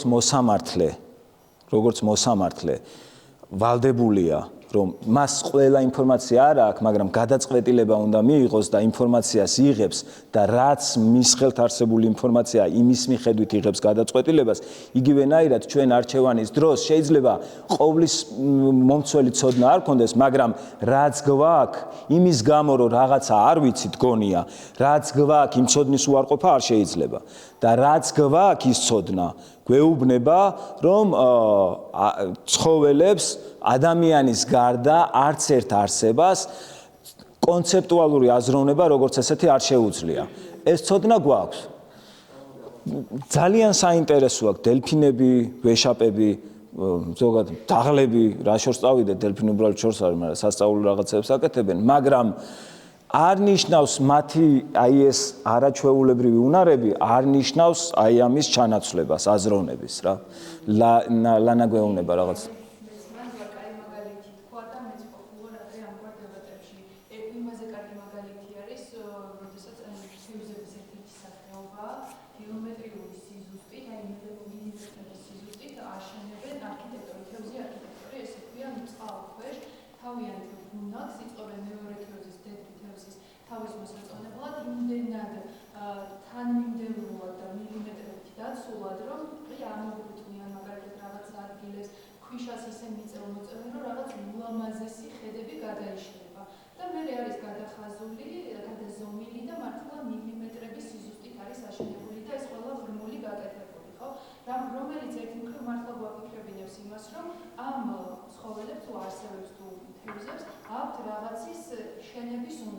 მაგრამ ძირეულად რაშიც განსხვავდებიან ადამიანებისგან ეს არის მათი ინსტინქტიდან მიღებული და არა გონებრივი შრომის შედეგი გონების და აზროვნებისგან მიღებული შედეგი კი არა უბრალოდ ინსტინქტურად ასე ჩვენ ვდაფიქრდეთ იმაზე რომ ჩვენს ინსტინქტიდან გამომდინარეობს ჩვენი არა მაგას გვეუბნება ჩვენ არა ნახეთ ძალიან მარტივი ტესტები არის ასეთ დროს თუ იგივეს გაკეთება მას სხვა პირობებშიც შეუძლია მაშინ გამოდის რომ ის გონებით აკეთებს ადამიანს რომ მიუშვა წყალქვეშა შეუძლია სახლი ააშენოს და ხმელეთის ზედაპირზეც იგივე პირობები თუ არა აქვს იმ თევზს ამ თავის უნარს ვერ გამოიყენებს ამითი მარტივად ხვდებით ეს არის ინსტინქტიდან გადმოცემული ქმედება თუ ეს არის გონებრივი შედეგი აი ეს მარტივი ტესტები მივუყენეთ ხოლმე ყველაფერს არა მასეც ანუ შეგვიძლია რომ დავუყურებთ რომ ადამიანის ჭედელის შვილი აპრიორი ჭედელი შეიძლება ვერ არ გახდეს ხო ანუ მაგალითად ბავშვი ესე ავდეს სიტყვაზე ვთქვათ არქიტექტორს და ესე ვთქვათ ჩააგდე კუნძულზე ეს ბავშვი გაიზარდა მაგრამ არქიტექტორი არ იქნება ხო შვილებზე ამბობ ერთი და იგივე უნარით ერთი და იგივე ადამიანი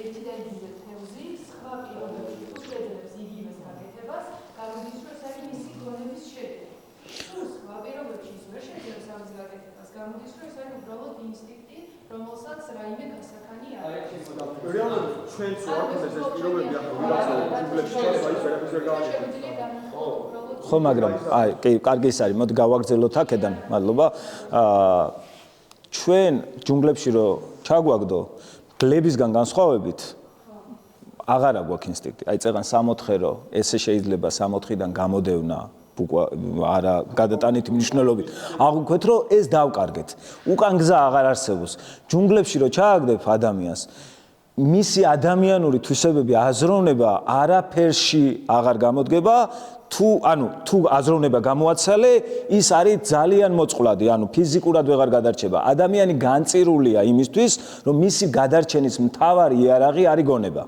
თუ გონება არ გამოიყენე მაშინ შენ ნებისმიერ სხვა ცხოველებს რო არ შევედაროთ უბრალოდ განწირული ხარ ანუ სხვა ცხოველი გადარჩება ზოგს ბჭყალი აქვს მეტი ზოგი ჩქარადარბი ზოგი ხტუნაობს ზოგი ინსტინქტებით თვით გადარჩენა შეუძლია ადამიანის თვით გადარჩენის ერთადერთი საშუალება მისი გონების გამოყენებაა არ შეუძლია ადამიანს სხვანაირად ცხოვრება ეს არის ჩვენი ბუნება ადამიანის ბუნება და ფაქტები არის ეს რომ ადამიანი არის ესეთი არსება ჩვენ თუ შევეწინააღმდეგებით ამას და ვეწინააღმდეგებით ადამიანის ისტორიის მანძილზე და როგორც წესი ხშირად კარგი მოტივებით მაგალითად ის რომ გვინდა დელფინები მივიახლოვოთ ჩვენ ძაღლები მივიახლოვოთ და მათ ადამიანური თვისებები მივანიჭოთ ეს ხშირად თავდება ისეთი კატასტროფით რომ ადამიანი დაკვავს ცხოველამდე შეუძლებელია ის ძაღლი იმიტომ არის ღირებული და იმიტომ იწევს აღფრთოვანებას დელფინი იმიტომ მოგწონს იმიტომ რომ ადამიანს აზროვნება შეუძლია ეს ღირებულება არ უნდა დავკარგოთ თუ ადამიანი ადამიანობას დაკარგავს საერთოდ კავშირი მაშინ არც ერთი ცხოველი აღარ აღვაფრთოვანებს ერთადერთი მექნებას ინსტინქტი რომელიმე შევჭამო ან რომელიმეს გავექცე სხვა არ არსებობს არანაირი ადამიანური სილამაზე არ არსებობს ადამიანური აზროვნების გარეშე ადამიანის სოციალიზაციის ფსიქოლოგია ერთადერთი რაც არსებობს და ან რაც შეიძლება რომ გაქრეს და ამითი ძეს ნებისმიერი სიცოცხლე ნებისმიერი სიცოცხლე არის არა ეგ თქვი ანუ სიცოცხლის ფენომენი არის არა მხოლოდ ცხოველისთვის მცენარისთვის მცენარის კი რა თქმა უნდა აღიარებს ხო და მაშინ როგორც მისი სიცოცხლის ხალხობა იქნება დანაშაული იმის სიცოცხლის არა სხვადასხვა რამეა, მაგრამ მაგამდე მივიდეთ რა. ანუ სიცოცხლის ფენომენი ეხება მცენარეებსაც, ცხოველებსაც, ადამიანებსაც. ქრება ისიც. მაგრამ ადამიანის ცხოვრება განსაკუთრებული და ღირებული რატოა, მაგაზე ვსაუბრობთ, ხო? რატო არ შეიძლება იყოს ადამიანის ცხოვრება გამოყენებული მის ადამიანს რომელსაც დაზიანებული აქვს ტვინის ნახევარფერა ან კი, დაზიანებული ადამიანია სამწუხარო და ვერ ავიღებთ სტანდარტად. ადამიანური ცხოვრების სტანდარტად ვერ ავიღებთ. იმის სიცოცხლე არის ღირებული, რა თქმა უნდა, მისთვის. კი. მაგრამ ვერ არ აქვს რაციონალური განჯისუნარი. არა, ჩვენ ხო ადამიანზე არსებაზე ვლაპარაკობ და არა კონკრეტულად. ზოგი ახლა მე ჩემი მეზობელი მყავს ერთი, საერთოდ შეიძლება ტექნიკურად დაზიანებული არ ქონდეს, მაგრამ ორცნებას ვერ აბამს ერთმანეთზე. მისი აზროვნების შესაძლებლობას ვერ ავიღებთ ადამიანურ სტანდარტად. ჩვენ ადამიანებზე ვლაპარაკობთ, ადამიანზე როგორც ფენომენზე. და ადამიანი როგორც ფენომენი არის გონიერი, მოაზროვნე არსება, რაც ნიშნავს მის გადარჩენის, მისი ცოცხლად დარჩენის, როგორც ფიზიკურად, ისევე შემდეგ ადამიანურად ცხოვრების ერთადერთი საშუალება არის მისი გონების გამოყენება. თუ ამას არ იზამს ადამიანი, იგი განწირულია იმ წუთასვე სიკვდილისთვის. რადგან ჩვენ ცხოვრობთ საზოგადოებაში, მარტო რო იყოს ჯუნგლებში რო ჩადო, ერთი დღე ვერ იცოცხლებს. თუ ის გონებას არ დაატანს, ანუ თუ არ იაზროვნებს, იმ დღესვე მოკვდება. მაგრამ რადგან ჩვენ საზოგადოებაში ვცხოვრობთ, რადგან ჩვენ ერთმანეთის გატანა შეგვიძლია, ხშირად ეს ჩვენი დესტრუქციული ქმედება, რომელიც დამღუპავია, იდღაბნება, იბლარება იმაში, რომ ჩვენ პარაზიტად ცხოვრება შეგვიძლია და სხვის ხარჯზე გავდივართ ადვილად. და ამით ადვილად რა არ ვიხოცებით რა, თორემ აზროვნების გარეშე და სხვების ნააზროვნებით ცხოვრობთ პარაზიტულად. ერთი ეგ შეგვიძლია, კი ბატონო და იმ წუთას იმიტომ არ ვიხოცებით, თორე სხვანაირად ადამიანმა გონება რომ გათიშოს, შეუძლებელი ფიზიკურად ვეღა საჭმელს არ შეჭამს რა. ანუ არა აქ ეს ინსტინქტი, რომ მოშივდეს და საჭმელი რა არის მისთვის სწორი ან არასწორი, ძაღლმა ეს აზროვნების გარეშე იცის. ანუ ინსტინქტურად იცის, ჩვენ არ ვიცით. ჩვენ გვჭირდება გონება იმისთვის რომ გავიგო რომ ეს არ იჭმევა და რაღაცა იჭმევა რა. ვიღაცამ რაც ინსტინქტით იცის, ჩვენ საწამლავს და არასაწამლავს ვერ გავარჩევთ თუ გონება არ გვინდა არ გვინდა, ეს ბუნებაა ამოსავალი. კი, გეთანხმები. ლუკა. ჩავარდო 20 წლის ასაკში, მაგრამ ჯუნგლებში ჩავარდო 1 წლის ასაკში. ხო. და მაგალითად გაიზარდა მგლებთან ერთად. ხო. მაუგლი. ხო. და გლებმა გაზარდეს მაუგლი, მარტო არ გაზრდილა. ხო, შესაბამისად ეგ გლებმა გაზარდა. ხო და გლებმა. ეხლა მაუგლი სანამ ადამიანებთან გამოვიდა, ადამიანი შეიძლება და შეიძლება მაგალითად ადამიანი მაუგლის მართლა მაუგლი დაიზარდოს, მაგრამ ადამიანის ტვინი იმდენად კომპლექსური არის, ის რაღაც ეტაპზე მაინც შემთხვევაში იწყებს აზროვნების მოცემა, აზროვნებას იწყებს რა, უფრო კომპლექსურად. და იმ დონემდე არის მისი ხარისხი როგორც ადამიანი ჩართული, რა დონემდეც მიდის რა. ცხოველები არიან, რომლებიც სვავენ წყალს ნაკადულიდან, ხედავენ რა ქვია, საკუთარ ჩრდილს ესე რომ ვთქვათ, მაგრამ გონიათ სხვა ცხოველები, ამიტომ შიშა ეპარებიან რაც ხო. მაგალითად არის რამდენიმე ცხოველი, ახლა ძალიან ისე გავყვეთ ამას ადამიანის გარდა ეს წყალები ცხოველი, ადამიანის გარდა გეუბნები, მაგალითად რომელსაც სარკერო დაუდო ესე მაკვარიუმში რაღაცაში საკუთარ თავს არ იკავს. კი, ხდება. მეცნიერებას ახდენს საკუთარი თავი. გელს მაგალითად ეგ არ შეუძლია. ხდები და შეიძლება გაზარდოს ადამიანი, მაგრამ ის მაინც სხვა იქნება, ადამიანი იქნება ნებისმიერ შემთხვევაში, რომელსაც აზროვნების რაღაც გარკვეული ის ექნება რა. ეს უერთდა შეუძლებს აიგებს რა. ხო, ხელს შუას აიგებს რა, რაღაცა აზრობის სხვადასხვა ტაქტიკას ისწავლის ან რაღაცა მსგავს ხეზე არის. ყოველ შემთხვევაში ბოდიში დაუბრუნდები, ამბობდი ხო რაღაც? დაუბრუნდები, ანუ ადამიანის უნდა ვიყოთ გეთანხმები დღეს სამყაროს რო შეხედო, საერთოდ გათიშული გვაქვს ბევრს აზროვნება, მაგრამ ეს არ ნიშნავს რა არის სწორი და არ არის სწორი. ეს ნიშნავს იმას, რომ სხვების ცხოვრების, სხვების ნააზროვნებზე უკვე და სხვების დაგროვილ კაპიტალზე გავდივარ იოლად რა. ესე ცხოვრობს ადამიანების უმეტესობა. მაგაში აბსოლუტურად გეთანხმები. მაგრამ ეს ნიშნავს პარაზიტულ ცხოვრებას. ობიექტივიზმით ცოტა რომ გადავახტე, გეუბნება რომ ერთ-ერთი ღირებულება შემოაქვს სიამაყე, ადამიანური სიამაყე. ზოგადად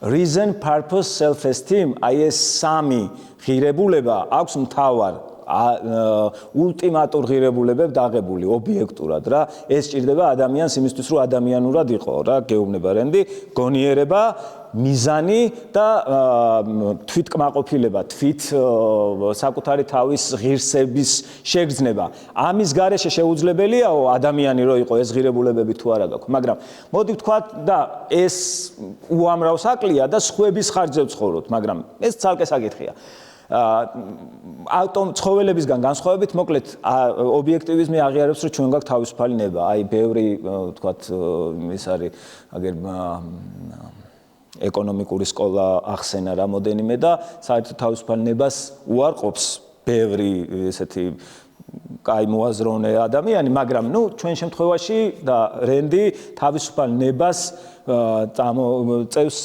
სწორედ მაღალ ადამიანურ ღირებულებას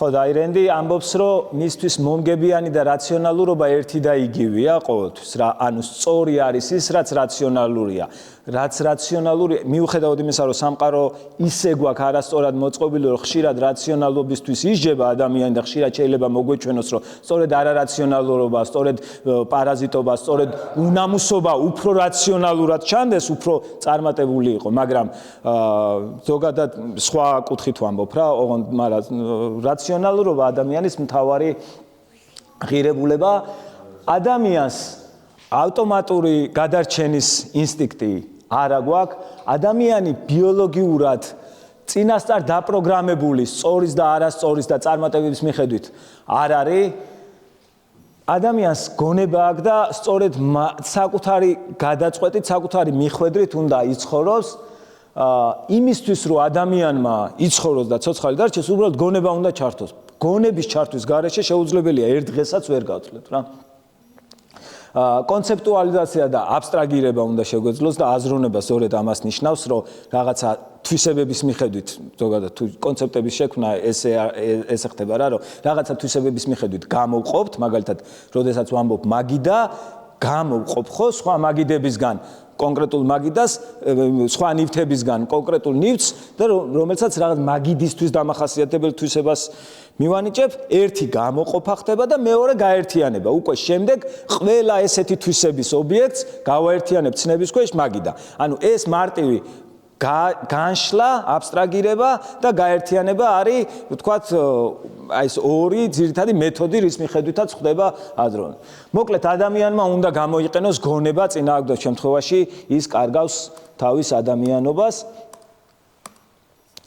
აი ეს ამი ასე ვთქვათ ძირეული ღირებულებები რომელსაც რენდი აღნიშნავს ეს არის გონიერება უფრო სწორად აზროვნება გონება რომელიც ერთადერთი საშუალებაა ცოდნის მიღების სხვა ცოდნის საშუალება რო დავფიქრდეთ არა გვაქვს ანუ გონების მიღმა სხვანაირად ჩვენ ცოდნას არ ვიღებთ მიზანი როგორც გარკვეულწილად ადამიანის სიცოცხლე ძირითადად ეს ეშლებათ ხოლმე და რანც ასევე ეს აქვს კარგად დანახული რომ ეს პროცესი რომელსაც სიცოცხლე ქვია არ არის მყისიერი არ არის ერთდღიანი გრძელვადიანი პროცესია და შეიძლება რაღაცა კონფლიქტში მოდიოდეს თქვათ ერთდღიანი მოკლევადიანი სიამოვნება გრძელვადიან ცხოვრების ინტერესებთან შესაბამისობაში. ამ კონფლიქტის წინაშე სულ ვართ და უნდა გვახსოვდეს, რომ სიცოცხლე არ არის ის, რომ ამ წუთას რა ხდება. აი ეს მისი განგრძობადობა, მისი ეს ხანგრძლივობა აუცილებლად მისაღებია მხედველობაში. ის, რომ ჩვენ ღირებულებების დალაგების დროს, აი ეს გრძელვადიანად ჩვენი სიცოცხლის მანძილზე რაღაცა მიზნისკენ მივისწრაფოდით. აი ამ მიზნის არ ქონა არის დამღუპველი ადამიანისთვის და უამრავი ფილოსოფიის სკოლა მაგალითად რა იგივე ჰედონიზმი იქნება ეს იგივე ჰიუმი იგივე აი ამ მიზანს როგორც ესეც აუცილებელს საერთოდ არ თulis. მეტიც საერთოდ რეალობა შეიძლება ბევრი უარყოფდეს, ბევრი ფილოსოფიური სკოლა და ჩვენ წარმოდგენებზე. ამიტომ ეს გრძელვადიანობა არის მნიშვნელოვანი. რაღაცა კონკრეტული თქვათ кейსების განხილვის დროსაც ეს არის მისაღები მხედველობაში. აი მაგალითად ის რომ თქვენ გადაწყვიტეთ რომ 3 დღე წამოსულიყავით აქ და მოგეკლოთ თქვენი ცხოვრების ეს 3 დღე და აქ ბევრად შეიძლება რაღაც გადაწყვეტილების მიღების დროს 3 დღე ბევრად სასიამოვნოდ გაატაროთ ვიდრე ახლა ჩემი მოსმენა აქ ხო ღმერთო კი მომკალი რაზეა საუბარი რამდენი სასიამოვნო ამ 3 დღის მოკლევადიან სასიამოვნო რაღაცა შეიძლება ალტერნატივა ქონოდათ ხო მაგრამ ის რომ თქვენ გადაწყვეტეთ ეს ნიშნავს იმას რომ თქვენ გინდათ რაღაცაში გამოიყენოთ ხო რაღაცა ცოდნა ეს ერთმანეთს გაიცნობთ რაღაცას გაიგებთ რაღაცა ანუ გრძელვადიანად უყურებთ ამათ და ეს არის მნიშვნელოვანი ყოველთვის ესეა ანუ ცხოვრება არ არის და რაღაცას რო გვედავებიან ხოლმე აი რაღაც კაზუსური შედარებები რო არის სწორი არასწორი შემთხვევების მიღების დროს აი ამ სტატიურ მდგომარეობას იღებენ გეგონება ერთ დღეში უნდა გადაწყდეს და აი როცა შევხედოთ აი ამას განგრძობით პროცესში აი ეს მიზნის ქონა რაღაცისკენ სიარული არის აუცილებელი და ასე ვთქვათ თვით კმაყოფილება რაღაც თვით შეფასება self-esteem-ის არის მაგრამ სიამაყე მოდი ესე ვთქვათ რა სიამაყე ადამიანად ყოფნის სიამაყე არის აუცილებელი იმისთვის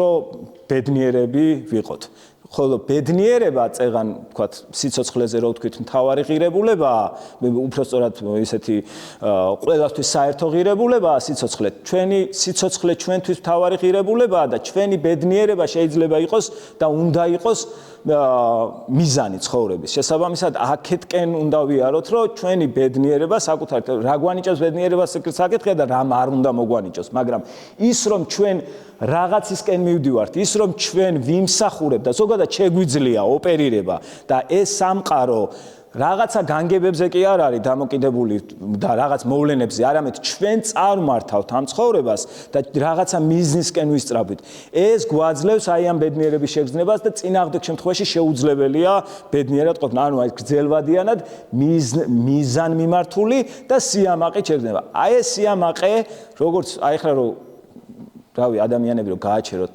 ქუჩაში სიამაყეს და ასეთი საკუთარ თავში დარწმუნებულობას ადამიანური ღირებულებები რომ ჩამოათვლევინოთ საერთოდ თუ გეტყვიან ძალიან ბოლოს მაგალითად თავმდაბლობას გაცილებით მეტი გეტყვის უფრო ადამიანურ ღირებულებად ვიდრე სიამაყეს რა და რავი კარგად ჟღერს ხო რა თავმდაბალი ადამიანები გვიყვარს ჩვენ და ზოგადად არა მხოლოდ თავმდაბლები ცოტა უნდა შეგვეცოდოს ადამიანი რომ შეგვიყვარდეს დააკვირდით რა აი ცოტა უნდა წვალობდეს ალტრუიზმის მთელი მუღამიც ეს არის ბედნიერი არ უნდა იყოს არც ერთი ფილოსოფიური სკოლა არ გეუბნება შენ რომ იყავი ბედნიერი სიტყვით რამოდენიმე გეუბნება მაგრამ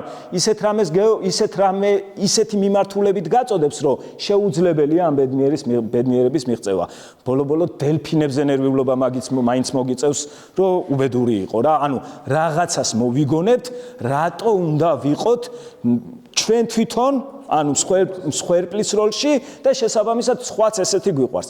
თავმდაბალი თუ არ არის ადამიანი და ხშირად მოყავს ხოლმე ის იაკობ გოგებაშვილი თავთავი რო არის სავსე თავთავი რო თავდაწეულია და თუ თავაღებული ხარ და თუ რაღაცა ამაყად ხარ, ესე იგი პაცა აბდალი ხარ, ცოტა შტერი ხარ, ბოლომდე ამ ცხოვრების ტვირთი გააზრებული არ გაქვს თორე რაღაცინებს, ხო? რა სიამაყეზეა ლაპარაკი, რა ვიცი, აფრიკაში ბავშვები კვდებიან. ამიტომ უწყლოდ. ამიტომ ეს სიამაყე არ არის მიღებული და რენდი აკაჭედებს და გეუბნება, რომ შენ ბედნიერი ვერ იქნები თუ არ იქენი ამაყით, შენი თავით, შენი მიღწეული და ამაყი სიამაყე საფუძველს მოკლებული და შენ თვითონ მოგონილი სიამაყე არის სწორედ ის, რის გამოც სიამაყეს აქვს გატეხილი სახელი.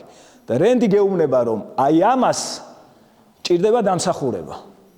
ანუ თუ ნიშე გეუბნება, რომ საკუთარი will to power, ანუ შენი ნებელობა უნდა გამოიმუშაო და დისციპლინებული ადამიანი უნდა იყო, რენდი არ გეუბნება ამას, ესეთი უნდა იყო. დისციპლინა აუცილებელია, მნიშვნელოვანია, სწორედ აი ამ მიზნისთვის, მაგრამ სიამაყე ის რომ ადამიანად ყოფნა გიხარია, ამის გარეშე ბედნიერება არ მიიღწევა. ანუ ეს არის რეალურად ბედნიერება, როდესაც შენი მიზნისკენ დასახული, ანუ შენი წარმოდგენები, შენი ცხოვრების, ასე ვთქვათ, ნაბიჯები შეესაბამება რეალობას.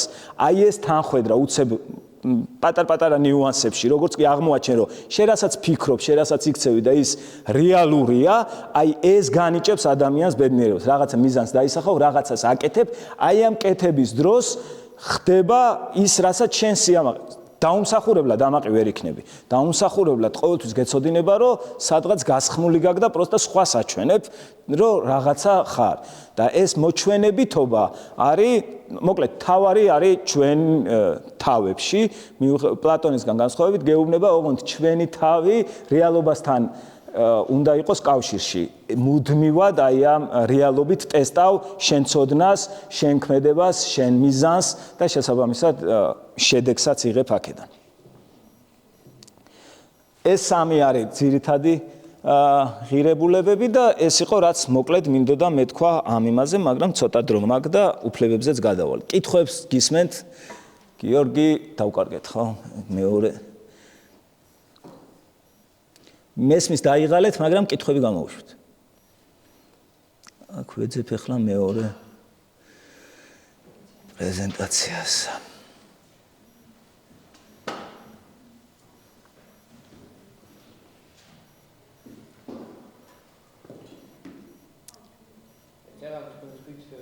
აი აბსტრაქციის წარმოდგენას და აბსტრაქციაზე რა. დიახ. გიო მეორე საიტს გვინდა რა. რომ აი მაგალითად ხო, ცხოველებს აქვს ინსტინქტი, რომ ასე ვთქვათ, გამრავლება. და იმიტომ ამბარები კავშირს ხო? ეხლა ჩვენ აბსტრაქტული კუთხით შევხედოთ, ადამიანებს ერთმანეთს უყვარდებათ და მე არ ვჯახს და ასე შემდგომ ხო?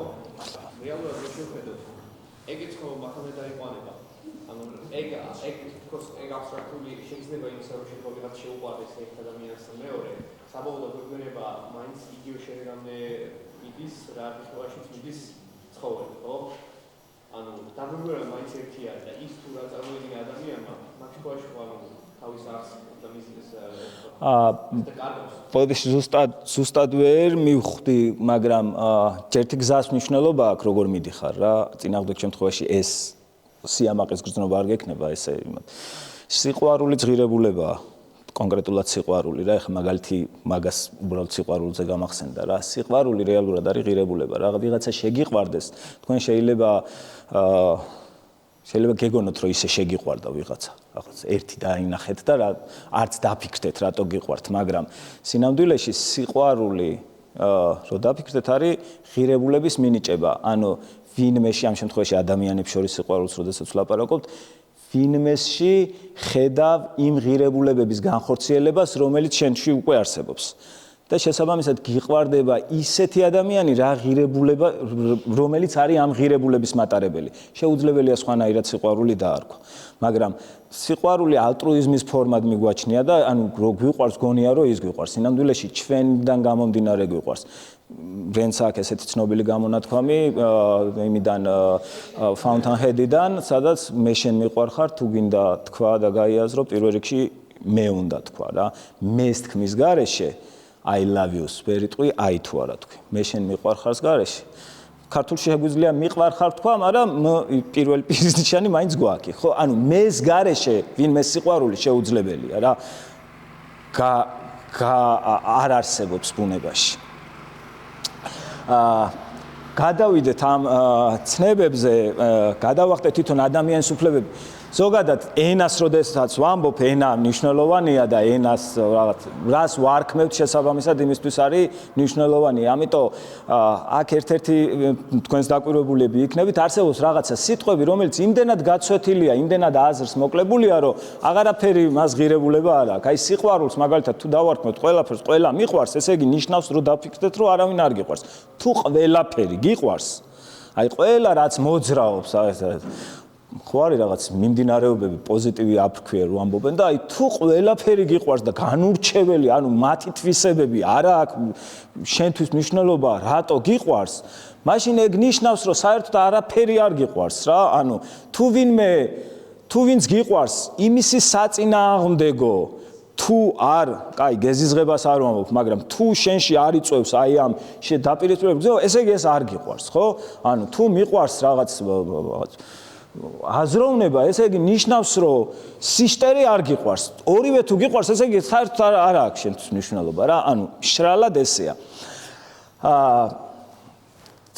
უფლებები, ხო და სწორედ ესეთი ერთ-ერთი ცნება, ესეთი სიტყვები არის, მაგალითად სიტყვა თავისუფლება, ხო? აი, თავისუფლება იმდენად აი მემარცხენეები თქვენ ახსენეთ. მე მგონი მემარცხენეებსაც ძალიან უყვართ თავისუფლება რა და რო ვკითხოთ შეიძლება უფრო აღტყინებულად დაიცვან ეს თავისუფლება რაღაც სიცოცხლე თუნდაც რა იგივე სიყვარული და ერთ-ერთი არის უფლებები როდესაც ვლაპარაკობთ ადამიანის უფლება ისეთი გაცვეთილია იმდენად ხშირად იმდენად უაზრო იმდენად ყველაფერზე ხმარობთ და არა მარტო ხმარობთ კონსტიტუციაშიც კი გვიწერია რომ ეს უფლება როგორც წესი საერთოდ აზრს კარგავს და ისეთი ღირებულიც აღარ არის თუ დავარქმევთ უფლებას მაგალითად ისეთ რამეს რაც ჩვენ გონია რომ უფლება რასაც მაგალითად ინტერნეტთან წვდომის უფლება ხო რაღაც გვაქვს კანალიზაციის სუფთა წყლის უფლება რავი ჯანდაცვის უფლება განათლების უფლება უამრავი უფლება გვაქვს მოგონილი დარქმეული ისე რომ საერთოდ არ აქვს გაზრდილი და ამით თავისთავად უფლებების ცნების დევალვაციას ვახდენთ რა შესაბამისად, ეს ძველი ისტორიიდან როგორც ეს უფლებები, ადამიანის უფლებები, განსაკუთრებით იურისტები, რომლები ხართ აქ, ხო, იურისტებს უჭირთ ყველაზე ძალიან ხოლმე, მე თვითონ იურისტად ვითვლები, მაგრამ ძალიან უჭირთ ზოგადად აზრობენ, გააჩნია კიდე აი კონსტიტუციონალისტებს ასე თუ ისე სამართლის თეორია ვინც იცის, მაგრამ თუ კი მოქმედი იურისტია ნებისმიერ სფეროში სისხლის სამოქალაქო არ აქვს მნიშვნელობა, რო კითხო უფლება საიდან მოდის, წყარო რა არის უფლების გეტყვის კონსტიტუცია. და ამ კონსტიტუციის იქით ვერ გაახედებ უბრალოდ, ანუ კონსტიტუციაში რატო წერი არის, ისთვის წერი არის საფუძველს ფიზიკურად ჩემი რაღაც გამოცდილებით ხშირად ვერ იგებენ საერთოდ რა და ნიჭიერ წარმატებული იურისტებად ითვლებიან რა. ეს ის დარღვევა გვაქვს. მოკლედ, უფლება ესეთი ფორმით არის ძალიან ამ ისტორიას გადავახტები, არ ექნება თქვენთვის საინტერესო, მაგრამ დღეს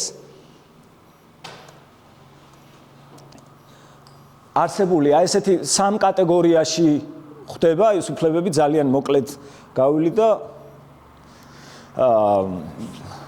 ალბათ საინტერესო იქნება თქვენთვის. ძირითადი კატეგორია მოდის რომ უფლებები საიდან მოდის ეს უფლება რომ კითხოთ ხალხს გეტყვით რომ ღმერთისგან და დღევანდლამდე ეს ხშირად მოვიდა და ძალიან კომფორტული ის არის. სხვათა შორის დასაცავად ადამიანის უფლებების დასაცავადაც საკმაოდ კარგი კატეგორია, რადგან ღმერთია და ვერ ეხებოდნენ რა, ანუ ღმერთმა მომანიჭა მე სიცოცხლე, ღმერთმა მაჩუქა მიბოძა სიცოცხლე და შენ ვინ ხარო წამართვა და შესაბამისად ჩემი სიცოცხლის უფლების დაცვის რაღაც საკმაოდ კარგი ფარი იყო ღმერთი, რომელიც და საკმაოდ დიდი ჯგუფია, ვინც წყაროდ როგორც ესეთი მიიჩნევს ამ უფლებას.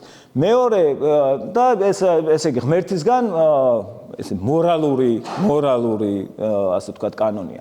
პოლიტიკური ანუ საზოგადოების მიღებული წყარო არის ანუ წყაროდ თვლის, რომელიც თვლის რომ ეს არის მთავრობა გვანიჭებს ამ უფლებებს. აი იგივე კონსტიტუციაში წერია. ან საზოგადოება რა, ანუ საზოგადოება გვანიჭებს და იმის მიხედვით გვენიჭება უფლებები, თუ რა საზოგადოებაში ვცხოვრობთ. აი წეგან აღნიშნა მარიმაც, რომ სხვადასხვა საზოგადოებაში სხვადასხვა ღირებულებებს ვარქმევდეთ. იგივე შეიძლება ითქვას უფლებებზე, ხო?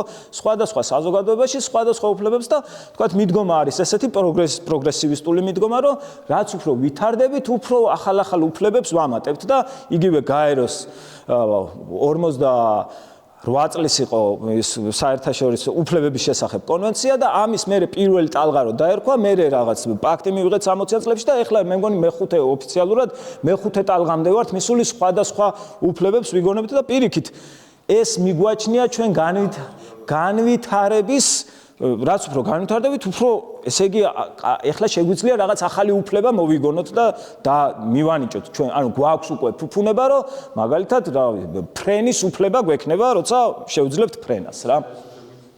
ჰა? შეგვიძლია, მაგრამ ჯერ უფლებამდე მივედით მაგალითად წყალზე და ფრენის ჯერ შეგიძლია, ჯერ ფუფუნებაა და მე რო უფლებად მოგანიჭებენ, უკვე შეგეძლება რომ იფრინო რა, ალბათ ესეთი ეს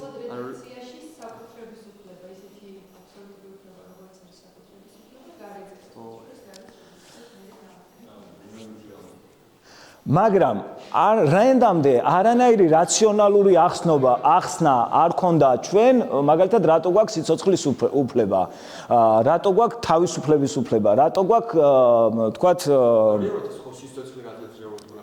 კი, რენდისთვის სიცოცხლის უფლებაა მთავარი და ერთადერთი უფლება და შემდეგ ჩამოვდივართ ქვემოთ ვიშლებით, მაგრამ დროს მანიშნებენ და გადავახტები რა რაღაცებს, მაგრამ ეს 4 უფლება, რომელიც ძირითადად ლოკის ნააზროვნებიდან შევიდა ამერიკულ დამფუძნებელ მამებთან და ასე ვთქვათ იმეორებს, რომელიც ასევე წარმოუდგენლად დიდი აზროვნების, მიუხედავად იმისა, რომ კანტივით ბევრი არ უწერია, ცოტა ნაწერი გვაქვს მისი ისედაც ცოტა წერდა იმასთან შედარებით და ჩვენამდეც ცოტა ამოსული, მაგრამ რაც არის სასწაული ადამიანია და ეს მიხვედრად შეიძლება ლოგს მივაწეროთ. აი სიცოცხლის საკუთრების ბედნიერების სწრაფის უფლება, ეს არის ასე ვთქვათ ამერიკული რაც ამერიკულმა კონსტიტუციამ დააჭედა. რენდისთვის და ობიექტივისტვის და ძალიან მოკლედ გადავივლი ამას და მერე გვექნება დრო და თუ დაინტერესების შემთხვევაში გავიაროთ რა. თვითონ უფლება არის ისეთი ცნება, რომელიც უფლება შემოდის საზოგადოებასთან ერთად. ანუ როგორც კი ადამიანი, როგორც კი სოციალური კონტექსტი, როგორც კი შემოდის, სწორ და არასწორში მაშინ ჩნდება უფლების ცნებაც რა. ანუ ეს არის ჩვენ ადამიანებს შორის ურთიერთობის მოწესრიგების და საფუძველის პრინციპი. ანუ რაზე უნდა დავაფუძნოთ ერთმანეთთან ურთიერთობა რა.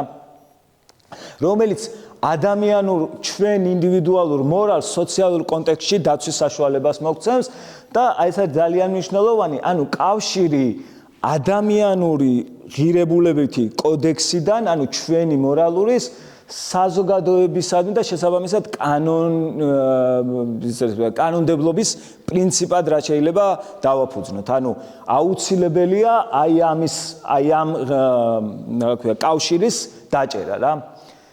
მოკლედ ეთიკის და პოლიტიკის შორის კავშირი სწორედ სიცოცხლე მინას რა ქვია უფლებებს უნდა ეფუძნებოდეს. აი პირამიდა, როდესაც ვახსენეთ, იქ ვთქვათ ეთიკა იყო და შემდეგ პოლიტიკა, ხო, რომელიც დაფუძნებული უნდა იყოს ღირებულებებზე. სწორედ აი ამ კავშირს უზრუნველყოფს და საზოგადოების დამორჩილებას, დაქვემდებარებას რაღაც მორალური კანონის წინაშე. აი ამას უზრუნველყოფს სწორედ უფლება და ამიტომ არის მნიშვნელოვანი.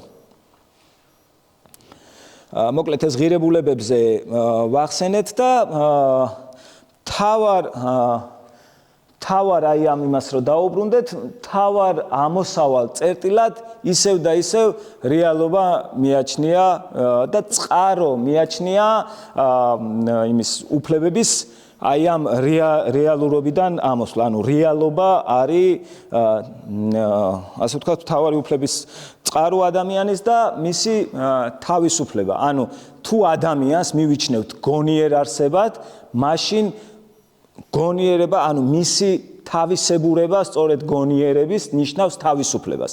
თუ ადამიანს არ ექნება თავისუფალად აზროვნების საშუალება, მაშინ მას ზოგადად ესე იგი ვართმევთ აზროვნების საშუალებას. ანუ საკუთარი გონების კარნახით ცხოვრების საშუალებას თუ არ მისცემ ადამიანს, მაშინ ის კარგავს ზოგადად ადამიანად ყოფნის და ადამიანად დარჩენის საშუალებას.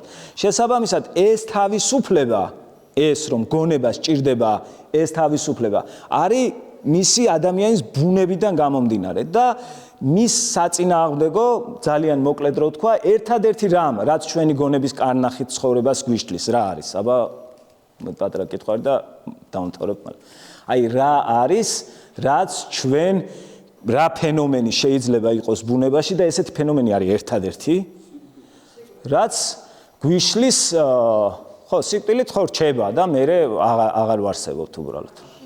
სიკვდილამ. კი, აი დათო გვიკარნახა და აღარ გვაწვალა ფიზიკური ძალა. ფიზიკური ძალა არის ერთადერთი ფენომენი, რომელიც არის ადამიანის გონიერების წინააღმდეგ მიმართული. ძალის გამოყენება, შესაბამისად ძალადობა, ფიზიკური ოღონდ ტრენდი ფსიქოლოგიურ ძალადობას შეიძლება აღიარებს, მაგრამ ფსიქოლოგიური ძალადობის გამკლავების საშუალება გვაქვს. აი ფიზიკურ ძალას ვერაფერს ვერ უშვებით რა.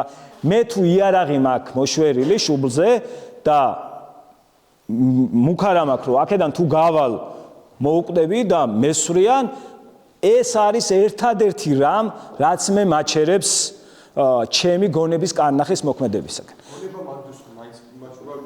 მოქმედებისკენ. შენ გონების კარნახით ცხოვრებისკენ.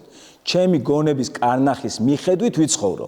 ანუ რენდი განასხვავებს აზროვნებას თქვენ თავში რაც ხდება და ცხოვრებას. რეალურ სამყარო არ იცვლება მარტო აზროვნებით.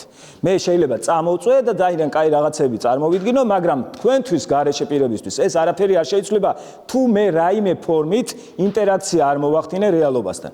ეს რაიმე ფორმა არსებობს ნაბიჯის გადადგმა. გამოვედი ჩემი ნააზროვანი, ან თქვი, ან დავწერე ვინმეს წავაკითხე, ან რაღაცა უნდა ვქნა. სამყაროსთან უნდა მოვახდინო ინტერაქცია. მარტო ჩემი წარმოდგენებით თვალის მოჭუტვით ვერაფერს ვერ ვიზამ რა. რაღაცა უნდა მოვიმოქმედო. შესაბამისად, ჩემი გონების შეიძლება აზროვნებას პირდაპირ არ ემუქრებოდეს და მაგას ვერავინ ვერ დაგიშლით. ციხეშიც კი თქვენი გონება იქნება თქვენი, მაგრამ თქვენი გონების კარნახით ცხოვრებას რა თქვენ სწორად მიგაჩნია, ისე რომ მოიქცე, ამას გიშლის. ფიზიკური, ანუ მე მგონია სწორი, ახლა წავიდე და ჩემ რაღაც ცოლშვილს მივხედო და ამ დროს თუ იარაღი მაქვს მოშვერილი, ამას ვერ ვაკეთებ. ერთადერთი სხვა დამაშეიმინგე, მაგინე, შემარცხვინე, რაც გინდა ფსიქოლოგიური ზეწოლა მოახდინე, კი ბატონო, ეს დისკომფორტი. ბატონო? ანუ თუ მაგას ვწვეთ, რომ რეალურად შეზღუდული რესურსების გამო ჩვენ მირჩევთ ორი რაღაციდან ერთ რაღაცას, ხო. რეალურად მეორივე რაღაცა. ანუ აქ თუ შეცვალა ეგ. რეალობაა ეგ. რეალობა. ფიზიკური ძალა არსებობს რეალურად. არა, ფიზიკური ძალა არსებობს რეალურად ბუნებაში, მაგრამ მე რომ აქ მოშვერილი, ეს სხვა რამეა. ბუნებაში რო არსებობს ფიზიკური ძალა, ეგ ვიცით, ფიზიკური ძალა რო არსებობს ბუნებაში, ეგრე სიკვდილიც თქოს ახლა და ზოგადად შეზღუდული ვართ რეალობით. მაგრამ ჩემი მოქმედებით, ანუ ერთი რეალობა ბუნებრივია, მაგის ხსნიდი რომ რეალობას უნდა დავეფუძნოთ, აუცილებლად და განყენებული ცნების სწორი არასწორი რეალობის გარეშე ვერ ცდება, მაგრამ მოკლედ გავაგზელოთ მსჯელობა, მაგრამ დრო აღარ ამაქვს და ეს არის რენდი აიდენტიფიცირებს ფიზიკურ ძალას, როგორც ერთადერთ ბოროტ ფენომენს, რომელიც შეუძლებელია ადამიანთან არსებობდეს და ფიზიკური ძალის გამოყენების ერთადერთი ლეგიტიმური საშუალება არის რა დროს? თავდაცვის აუცილებელი მოგერიების დროს. თუ თავდაცვა ამ დროს გამართლებულია მორალურად რა. ანუ ფიზიკური ძალის ინიცირება არის ყველაზე დიდი ბოროტება, შესაბამისად და გონების წინააღმდეგ და ადამიანის წინააღმდეგ მიმართული ყველაზე ცუდი ნაბიჯი. სხვას ნებისმიერს აუვლი რა, რაც გინდა ქენი, რა გინდა წარმოდგენა ქონდეს ჩემზე, მე თუ შემიძლია ავდგე და თავი დაგანებო, ესე იგი შემიძლია და მე შენზეც ვიტყვი იგივეს და ცხოვრება გვანახებს რომელია სწორი. ეს არის ბუნებრივი იდეების ჭიდილი. მაგრამ იარაღი რო შემოდის, შესაბამისად, ამიტომ იარაღი ძალის ინიცირება არის ყველაზე ბოროტ ფენომენად წარმოდგენილი რენდის აზროვნებაში, რომელსაც სჭირდება, ანუ ამის უფლება არ გაქვს. და ამიტომ ამართლებს რენდი და ეხლა არ მოეწონებათ რამოდენიმე მოანარქისტო იმებს, რა ქვია, ჩვენ მემარჯვენე მეგობრებს, მაგრამ რენდი ამით ამართლებს სახელმწიფოს არსებობას. მეტიც სხვა ლიბერტარიანელი ეკონომისტებისგან განსხვავებით, რომლებიც სახელმწიფოს არსებობას თვლიან მაინც, ბევრი ხო თქვათ ანარქისტობს, მაგრამ ვინც არ ანარქისტობს, ისინიც კი მინიმალისტური სახელმწიფოს მომხრეები, ხო? ისინიც კი სახელმწიფოს თვლიან აუცილებელ ბოროტებას, რა? აი მილტონ ფრიდმანის ნაირი ტიპები გეუბნებიან, რომ სახელმწიფო ბოროტებაა, მაგრამ აუცილებელი ბოროტებაა, რომ უნდა არსებობდეს. სხვანაირად ჯერ არ მოგვიგონებია არაფერი. რენდი გეუბნება, რომ სახელმწიფო არის აუცილებელი, ოღონდ აუცილებელი სიკეთე.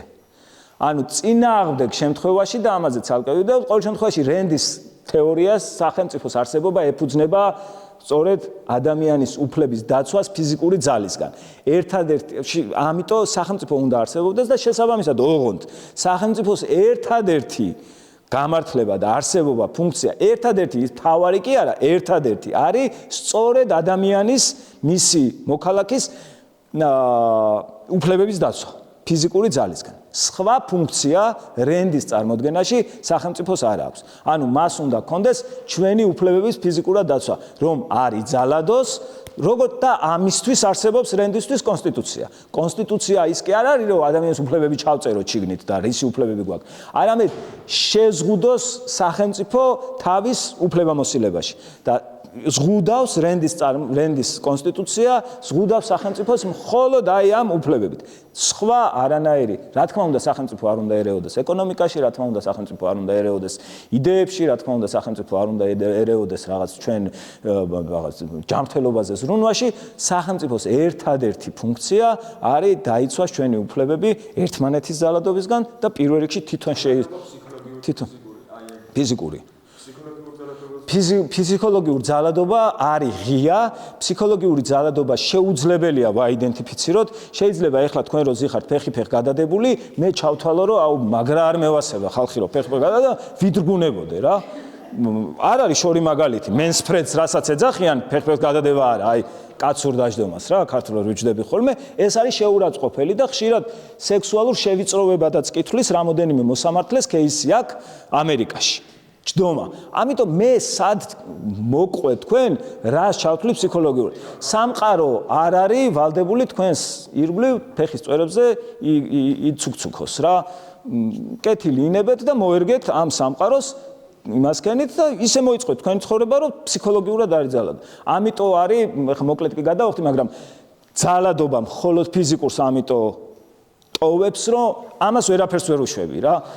ამას ვერაფერს ვერ უშვები ახლა მე თქვენ შემიძლია არ მომწონხართ გავალ ანუ გაიძულებთ თქვენ წახვით მაგრამ თუ იარაღი ერთვება უკვე დამთავრებულია რა ამიტომ ბევრს არ მოწონს ეს რენდის სახელმწიფოს არსებობა იმიტომ რომ მიაჩნიათ და ბევრს სწორად რომ სახელმწიფოს როგორც კი მიუშვებ და პატარა ჩანასახშივე როგორც კი დატოვებ არსებობას ის მუდმივად გაიზრდება და მუდმივად გაჩნდება ახალ-ახალი პროგრამები და ახალ-ახალი მაგრამ სწორედ ამიტომ არსებობს რესპუბლიკა და ამერიკის რესპუბლიკა იყო ძალიან კარგი მაგალითი უბრალოდ ცუდი მაგალითიც არის მისი დეგრადირების მაგრამ თუ სწორად მოქალაქეებს გააზრებული ექნებათ რატომ არსებობს სახელმწიფო შეუძლებელია ის ამ ჩარჩოებს გაცდეს რა ამიტომ არის რენდის სახელმწიფოს გამართლება ადამიანის უფლებებზე დაფუძნებული მე მესმის რომ დაიღალეთ დიდი მადლობა კითხვები თუ გაქვთ რამე